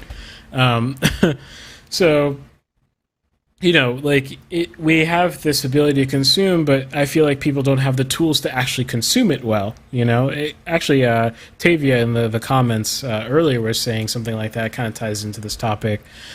And so we're consuming these, Marvel movies, and okay, fine, they're competently made. You can understand them. They weren't made by someone who doesn't know how to make things, but they're boring. I mean, really, they're just boring, and they're repetitive. And the crazy thing is, two things happen. Sometimes people will go ahead and they'll watch something more interesting, whether it's good or bad. They'll watch something more interesting. So the creators put more effort into making it there's a little bit less mainstream. But when I say that, I actually don't even mean it's not mainstream. I just mean it's less mainstream than Marvel, right? And because it has more diversity in the way it tells its story, people will come out of it saying one of two things. Wow, I can't believe I've been watching Marvel when this stuff exists, and there's stuff that communicates to me in more ways than just straightforward plots, straightforward cinematography, straightforward music, straightforward everything, right? Or they'll say, I just couldn't even get through that, right? It's a very bifurcated response. I couldn't even get through that. I couldn't even understand what was going on. And I kind of want to address why that happens. And I actually do think that the source is school. It is school. It's the way that we are taught to consume things in school. That's one of many, many reasons. There's, I could go on forever about that. But schools often don't have guiding principles, especially public schools, right? What is the purpose and guiding principle of a school actually? Typically these days, not the $1 million question every teacher gets asked. Why are we here? Just to suffer? Exactly. And I think it should be telling and concerning to parents and children when the teacher says, we just have to do this, or, this is the curriculum I was given, or this will be useful sometime down the future, but they give very specific examples that you probably won't ever, use, and every math class ever, Oh yeah. If you ever need to get the error under a curve as a, I don't know, like as a writer, I mean, like, as even a computer scientist, I mean, maybe that'll be useful if I end up doing math things, which is unlikely. Yeah, no, I mean, I went through 4 years of college doing computer engineering, doing mostly programming stuff, and then went to do a practical programming job, and I probably used maybe 2% of what I learned in college, and probably 0% of what I used in high school. Like, I literally did not use math, even though everyone said engineering is all about math. I used zero math. But that's a whole aside. So what I'm saying is that school, it doesn't have a guiding principle. Tends to not have guiding principles unless you're really lucky, right? So the school doesn't have a perspective. And sometimes this is on purpose, and it's kind of scary, actually. It doesn't have a perspective on why you're there to begin with, or why you should be learning what you should be learning. So, you'll get this mentality of, we just need to meet these metrics so that we can get our funding. We need to meet these metrics, this testing score, so that people want to move to our neighborhood, so people can spend their tax dollars here, right? That is the reality of life in the world. That's how things work. And so you don't teach students in any way that actually enriches them, because the philosophy isn't to enrich them. The philosophy is to get them through school. That there's a big difference there. So I actually want to take, everyone has the common experience of being in art class, because art classes are typically required, right? So in elementary school, art class is, it kind of makes sense. So I'm not getting mad at that. But from middle school and high school, your art classes were garbage, guaranteed, absolutely garbage. In elementary school, you're learning about creativity and like trying to think about the different ways you might act on that physically. You're trying to get tactile with things, sort of what gym class is supposed to help with too, but you don't do anything in gym class either. You're supposed to become more well-rounded with your perception of what is possible with your creative mind. That would be the elementary school way. In middle school and high school, you're now mature enough where abstraction is now available to you. You're more able to abstract what you're doing to something higher, a higher principle. So if you take like a very small example, like if you have a big chunk of clay in elementary school, it's more about like, learning how to manipulate clay in a mechanical sense, learning about what's possible if you put your mind to something, patience, all these like very base virtues. And then when you're in middle school and high school and you can learn abstraction, you're thinking about beauty more in a more abstract way. You should, instead of thinking about how do I form this clay so I can get an A, which is very easy. I'm sure everyone has experienced that. You should be thinking about what makes a good piece of pottery to begin with on a more abstract level, not just functionally, but in a beauty sense, right? I'm not a pottery person, so I can't even speak to that. But That's a good question. yeah, but you should be getting more and more towards that as you become older and wiser, right? I'm going to take an example where there's a vestige of it, I think. And I think that's actually in English class. There's quite a vestige of the higher reason, but it's actually like 90% gone. But I think it'll illustrate my point a little bit better. So in literature, English class, you typically have two sorts of goals. You have literacy and fluency. So literacy is your ability to read something. Fluency is your ability to write something or put some literary work together, right? So think about your 5-paragraph book reports and reading Shakespeare in high school or something like that, right? So those are two things. They're often smashed together, and I think that's a disservice to English, but that's a whole different story. And each of those things can be divided into basically two different categories. There's the mechanics, and then there's the aesthetics, right? So there's the mechanics of writing English. There's the rules of English. You can't just, string together random letters and expect people to understand it. And then there's the aesthetics. So there's like what makes beautiful English, right? So the reason you read Great Gatsby, presumably, is so you can learn what good English is like, good creative English is like. And the reason why you learn grammar rules, do vocabulary, do spelling, is so you can become fluent, right, in speaking English, writing English, also more adept at consuming English, right? If you know more words, you can consume better and, all that kind of stuff. Now, the aesthetic components of literacy and fluency, I think, are related by palette. So let me explain that concept real quick. So when you're in English class and you're learning to read things that are beautiful and create things that are beautiful, you're developing a palette. And what is a palette? A palette, your palate, I'm pretty sure it's mostly related. The origination of that word is mostly related to eating, right? So like food and what you like to ingest, root words somewhere or another. I don't know. People can tell me. But when you eat things, right? If I were to just give you sugar, from the time of birth until you die, you would think sugar is the best thing on earth, just raw sugar. You would just be like, yeah, because why? Because your literal body is programmed to love sugar, so you actually will like sugar. Sugar is great, glucose, amazing. But if I were to give that person who's only eaten sugar a donut, like a simple donut, like not even not even like the world's best donut. I mean, just Krispy Kreme, just came out the lunchroom sort of donut. But they've only had sugar for their entire life. They'll be like, oh, maybe I'm addicted to sugar, but I would love to move towards loving donuts more. Even though donuts, objectively speaking, don't activate the brain as much as the raw sugar literally will, right?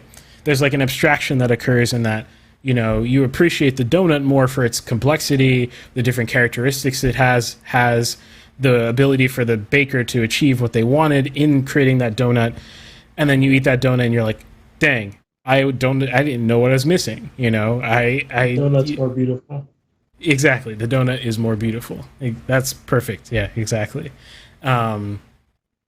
And then you eat that donut and you're like, oh, this donut's great. But then one day you discover some gourmet donut, and the difference is a lot less drastic, right? From sugar to donut is a big difference, but from donut to gourmet donut is not going to be as big of a difference, right? In terms of like literal, like physical composition and chemistry and all that kind of stuff, right?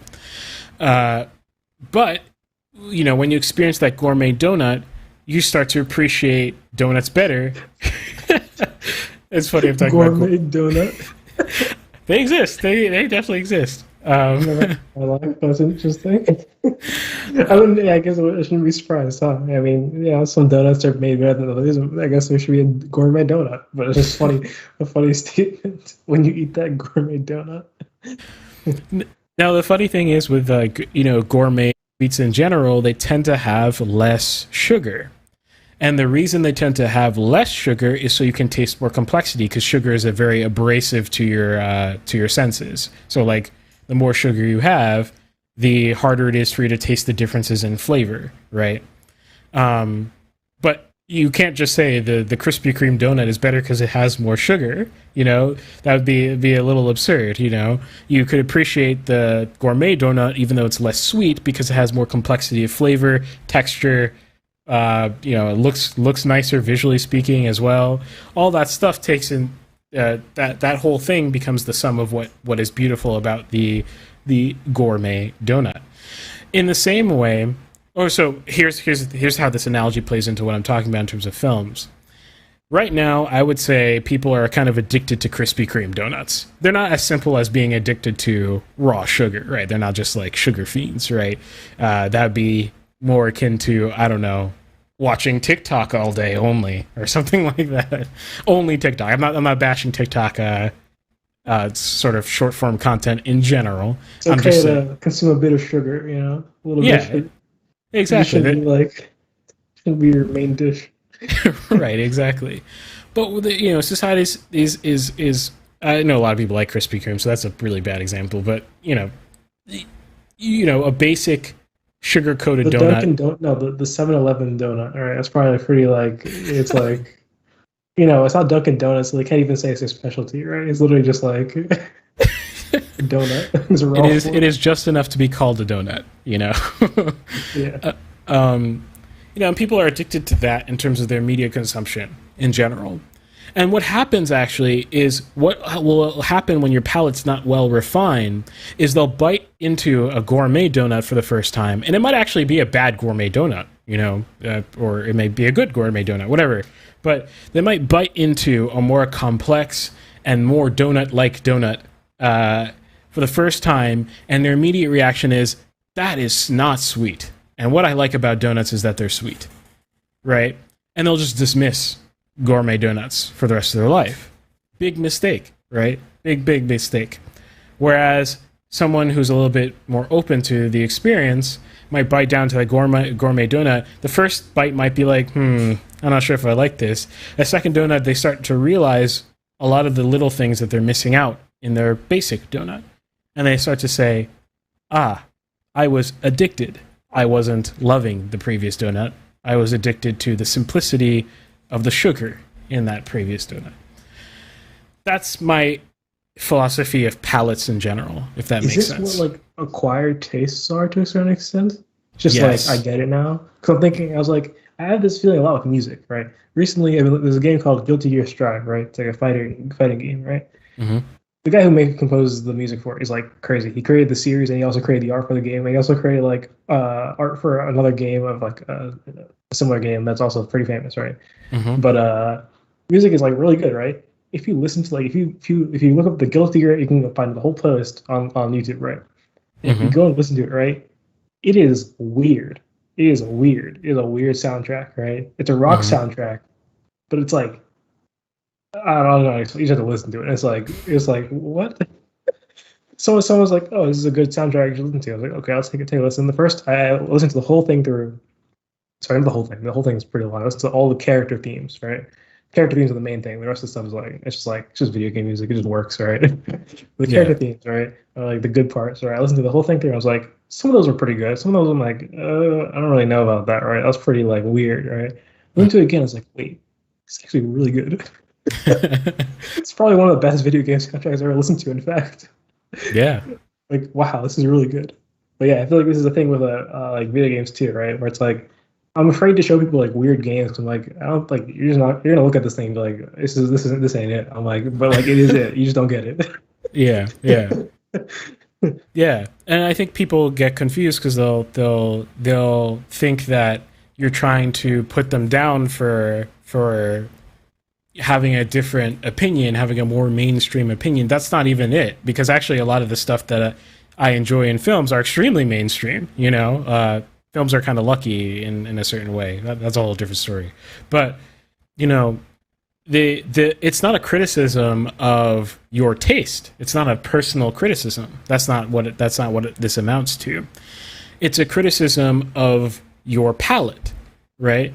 So the difference between taste and palate, the taste would be more like, I prefer, in the range of gourmet donuts, I prefer chocolate ones over vanilla ones.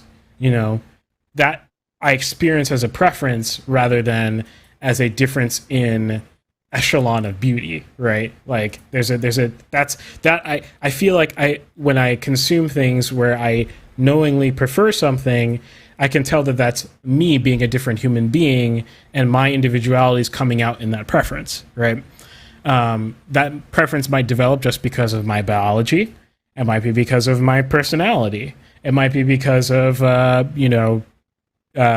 past life experiences or traumas, whatever it may be, but it doesn't matter, right? Like, it's fine to have preferences, right? It's good to have things that speak to you personally. That's fine.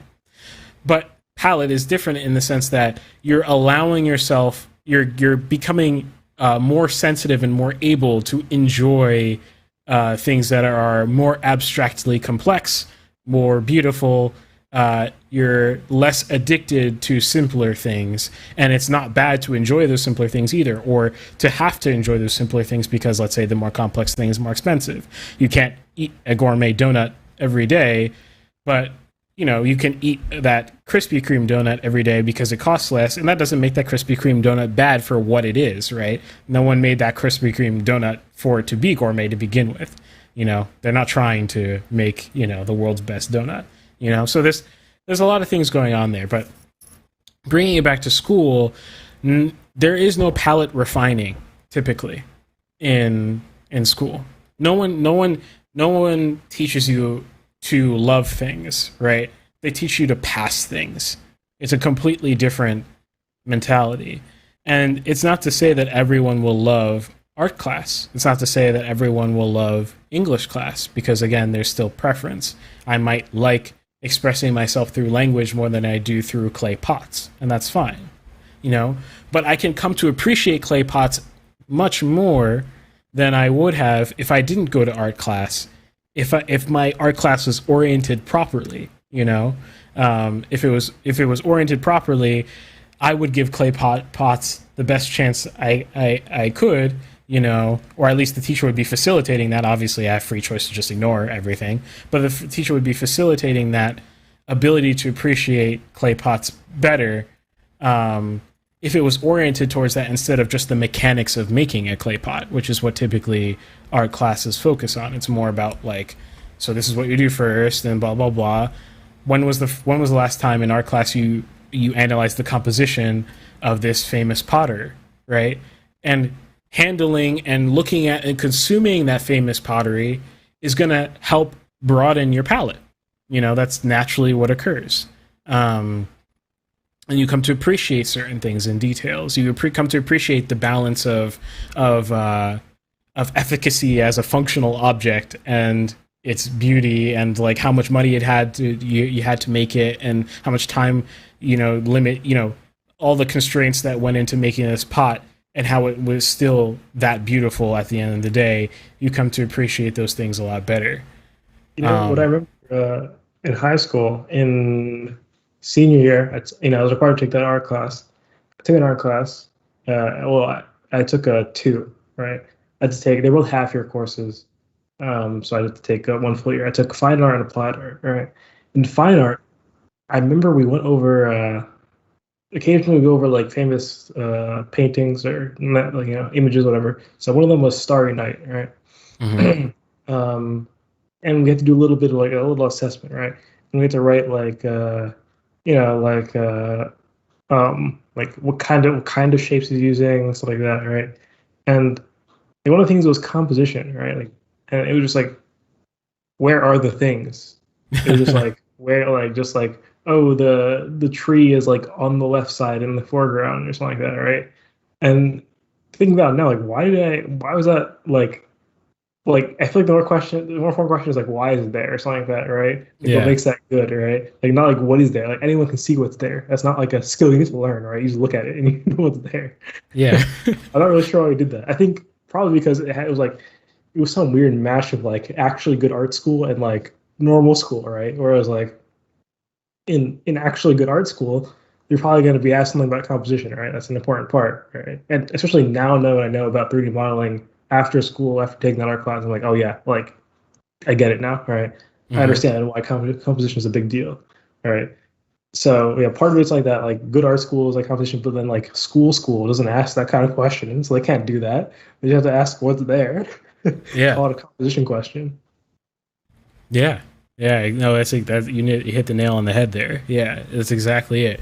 And by the time you're in high school, you're well beyond the age where you can start to understand why things are where, but your brain is not used to answering those questions because you haven't been forced to grapple with those things, right? Instead, it's just a measure of how much effort you put into classes, what grade you're going to get, at the end of the day.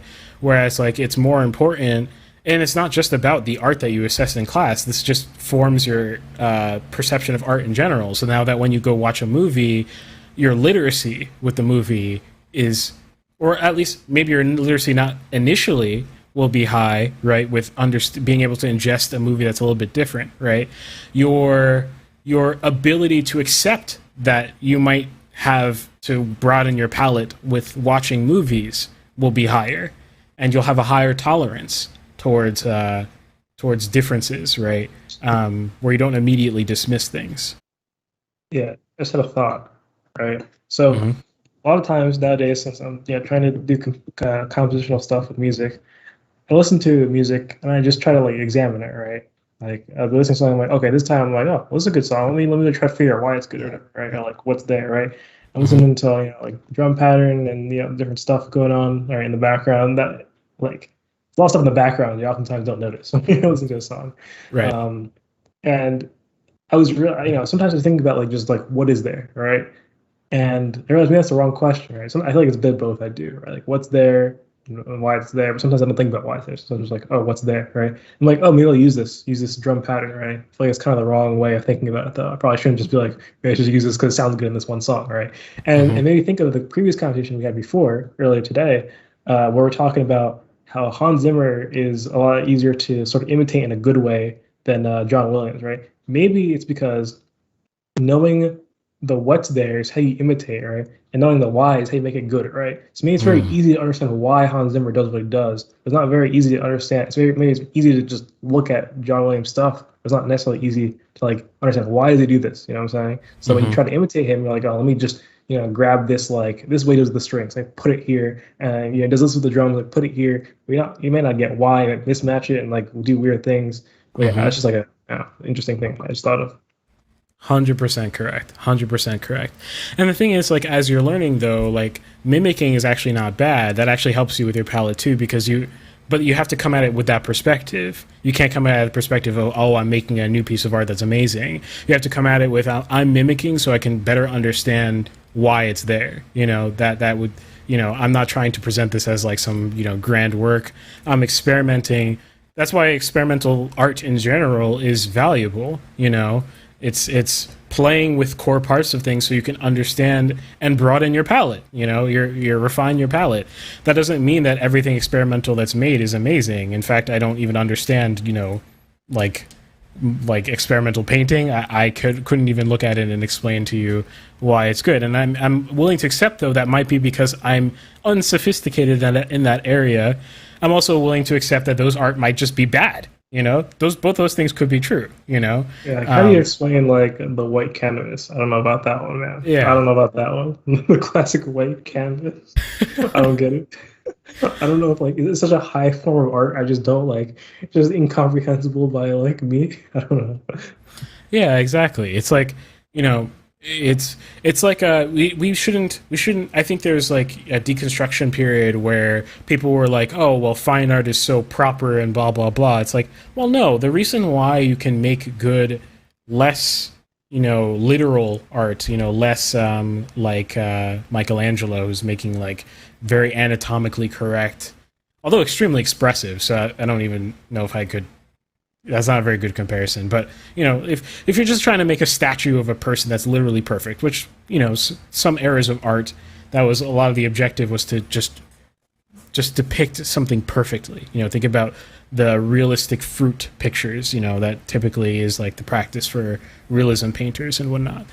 That's still good to do. It's still good to do because that helps you with your expression later. It's like learning cinematography and learning how to expose a shot well, but then then you watch a movie and you're like, well, they don't expose their shots the way that you're telling me to. It's like, well, can you even understand when to use what, right? Like, unless I get this because this is like a thing I learned in 3D modeling is that everybody will say, don't like hop into this and think you're going to make something stylistically nice. Go in and make something photorealistic first, all right? Yeah.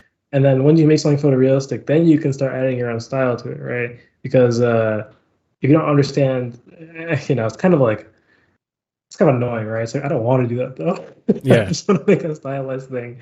But, like, you just got to do it, right? Especially with, like, anatomy stuff, right? It's so hard to make a character, right? And I want to make a character, right?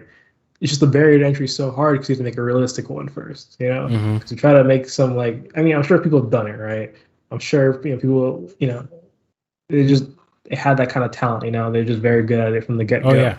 But for a lot of people like myself, you have to actually make a realistically looking person, and the anatomy is like complicated. It's not simple to memorize things, and it's like, oof. So yeah, that's why I'm a hiatus from anatomy. Yeah, no, for sure. Yeah. So it's a shame that schools, I mean, you, like I said, the vestiges are kind of in art, English class a little bit more, right? Because you spend a little bit more time talking about books, in like discussion circles. And that's somewhat helpful. It's not as good as it could be, but, it's okay. And people become more open to literature, and their palettes broaden because here's a great example. Polyphia. If you don't know that band, look it up. A lot of their stuff, you could pick out various genres, including classical music, jazz, R&B, hip hop for sure. A lot of people have tried to do fusion music where they smash those things together, right? But they have no idea what they're doing when they're doing that. They're just like watching a video on this literally today. Really? Watching a video on like what makes Linkin Park great, right? And like he was like, they have it's as core to rock, right? And then they infuse rap and they infuse like DJing, right? Like electronic sounds, I guess, right? And like you're saying, the reason why a lot of people can't do it well is just because they don't get it, and they just like, let me just rap over this like rock song or something like that. It's like, oh, that doesn't fit though. It doesn't like, you don't get it. Yeah, exactly. And you have to, really what happens, with Linkin Park is a good example. Like Mike Shinoda is a student of both rock and hip hop. If you listen to him speak about those things, he understands them deeply. His palette is big, The guy in the video made the case that like they've collaborated on with Jay-Z like extensively, right? Like, to get Jay-Z to collaborate, you'd think he probably knows something about hip hop, right? Right. Exactly. And so like I guess the point I'm trying to make, I think a lot of people will just feel overwhelmed by that and say, well, do I really have to watch, Citizen Kane now and Alfred Hitchcock movies and blah, blah, blah. And then I also have to think about what I eat and, who's got time and money and blah. That is all besides the point. I think if you're that's going to be what you take away from this, that's not what I mean at all, right? I just mean that if you want to live a fuller life, start acting in that direction of broadening your palates. When you eat that next donut, think about the donut more, and you will enjoy it more, right? You don't have to spend your life tasting donuts, right? We each have our purpose in life, our preferences. If you like food more than you like movies, good. Consume more food. I don't want you to watch my movie if that's not what will make you more fulfilled. I'm not trying to get literally every person to like movies more, right? Or appreciate movies more deeply. There is literally a finite amount of time. There's literally a finite amount of money. I'm just saying when you use your time and use your money, use them better. That's all I'm trying to say. Think about buying a nicer donut for yourself, maybe once, and then see and really try to experience it and say, what did I like about that? And think about it a little bit more. You don't have to journal. You don't have to talk. You don't have to go to some group of people who's going to talk about the fancies of blah, blah, blah. But you can internalize those things in an internal conversation, right? Which will help you appreciate things more. And then you'll find something. There will be some form of art, because art exists for a reason. There will be some form of art that strikes you the most, at least on a preference level. Hey, there's a guy spamming. Put some spam in the chat. Yeah, not allowed to do that. So. I banned it first. I assume it was a bot. Right. Yeah, exactly. You will get banned if you do such things. GG. But and there'll be some things actually. I don't even think there's a person who won't respond well to many types of things. Learn about them. They're so easy to learn, but just go on YouTube and just learn a little bit. Learn a little bit about composition, and your palette will expand much faster just because of you diving deeper into it and trying to understand. And you're like, oh, now when I see such and such artists subvert this mechanic, subvert this rule, I can appreciate it so much more. Or when I watch my previously favorite artists do this thing, wow, that's really tacky to me now because, whatever, reason, and now I have come to appreciate things deeper. And so it's not snobbery. It's art class failing you because you should have had this since you were a child. And that's basically my point. Yeah, if that makes sense. Yep. Cool. Yeah, I don't know. I mean, I'm sure I'll be talking about that kind of topic for a long time because I feel like it's important. And I want people to live more fulfilling lives, especially because we're as richer than we've ever been, as individuals. And we can spend so much money on art, so much time on art that people couldn't before. So it's good to take full advantage of that properly instead of just being slaves to, whatever's on TV or whatever's dominating the theaters, and broaden yourself. Yeah. All right. I think that's it then. Yep. You have any news? Oh, news. Do you have news? You want to go first? Well, I think. No, I don't think I have any news really. I do have something to say. PSA, I did an episode about inflation, and I gotta say, I told you so. That's all I'll have to say. For the past, ever since I did that episode, inflation has been consistently higher than I even said was high in the video. Protect yourself now, because I've been protecting myself, and it's been working very well. So I've been making money, during an inflationary period by owning assets, not lifting a single finger. Is there more risk involved? Yeah. But if you're young, you can accept that risk especially. So go get educated. None of that's a financial advice, though, so don't sue me, bro. But take it as a piece of entertainment that you might be able to learn something from, maybe. So, yeah. All right. I have a bit of news. Xbox Game Pass is not coming to other consoles in the quote near future. I mean, I figure never come because, why would it? Right? It's literally Xbox Game Pass. And that's kind of the Xbox's selling point. Oh, those are Xbox exclusives, I just realized. But or Xbox/PC exclusives. Some of them, not all of them. But, that's wait, does he? I'm looking to see this. The title says in the near future, right? I'm trying to see if they ever actually say near future, just never. You know what I'm saying? It could be misleading because I don't get why would ever why would that happen? Yeah, it doesn't really make much sense. The quote is, evolution always takes time. Oh gosh, no. Is he actually going to do it? There are different strengths that different companies have built through hard work. Some of these changes they might see as disruptive, and they'll have their own kind of business cadence and pace at which they can make those changes. In the end, when we want everybody to be able to play on Xbox, we really mean if you can bring the full experience to the device the player wants.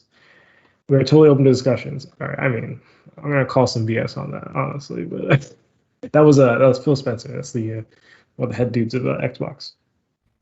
Yep. Mm-hmm. Interesting. Really interesting to see how they go about that. I don't know, dude. There's no way. Why would they do that? It actually acts their console. I think in the corporate boardroom, what they're thinking is, if we could become the Netflix of the game world, we'll have auto money for the rest of our lives. Is Netflix doing good though? No. Or okay, I guess the Disney Plus of the game world. Yeah, that's Disney. Okay. They want to own as much as Disney does in the gaming space by buying up everything and then producing garbage for the rest of. I don't know, man. There's Sony also buying, everything as well. Nintendo buying everything as well. The PC platform exists. I don't know. It seems impractical. Yeah, it's a bit of a different landscape, but I wouldn't be surprised if that's what they're thinking anyway. Let's be the Disney Plus of the gaming world. Big ambitions. Yeah. All right, cool. Well, this happens consistently every time. Right before we go off, someone joins. Hey, welcome. we're about to sign off, but you're welcome to follow us on Twitch. We have VOD enabled, so if you want to check out the stream after it comes down, it will be there immediately. Twitch is actually pretty cool with that. It just immediately appears, whereas YouTube, it takes a long time to process.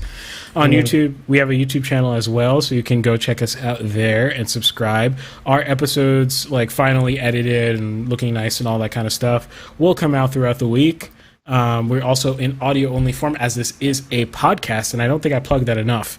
So you can check out links to your favorite podcasting platform, including Spotify, in the description. And last but not least, if you want to continue the conversation, join our Discord. Yeah, Nathan just put the links in the chat right there. We have a fun time there, just talking about art all week. It's growing by the week. You can also submit games, music, short films. I would even say photography if you want. 3D models, branding work that you're doing. Really, probably any art, really. Yeah, just post your art there, and there's a good chance, very good chance, that we'll review it in the future. So join our Discord. It's a fun time. And with that, I guess have a good week. Peace out. All right, have a good day. Thanks for showing up.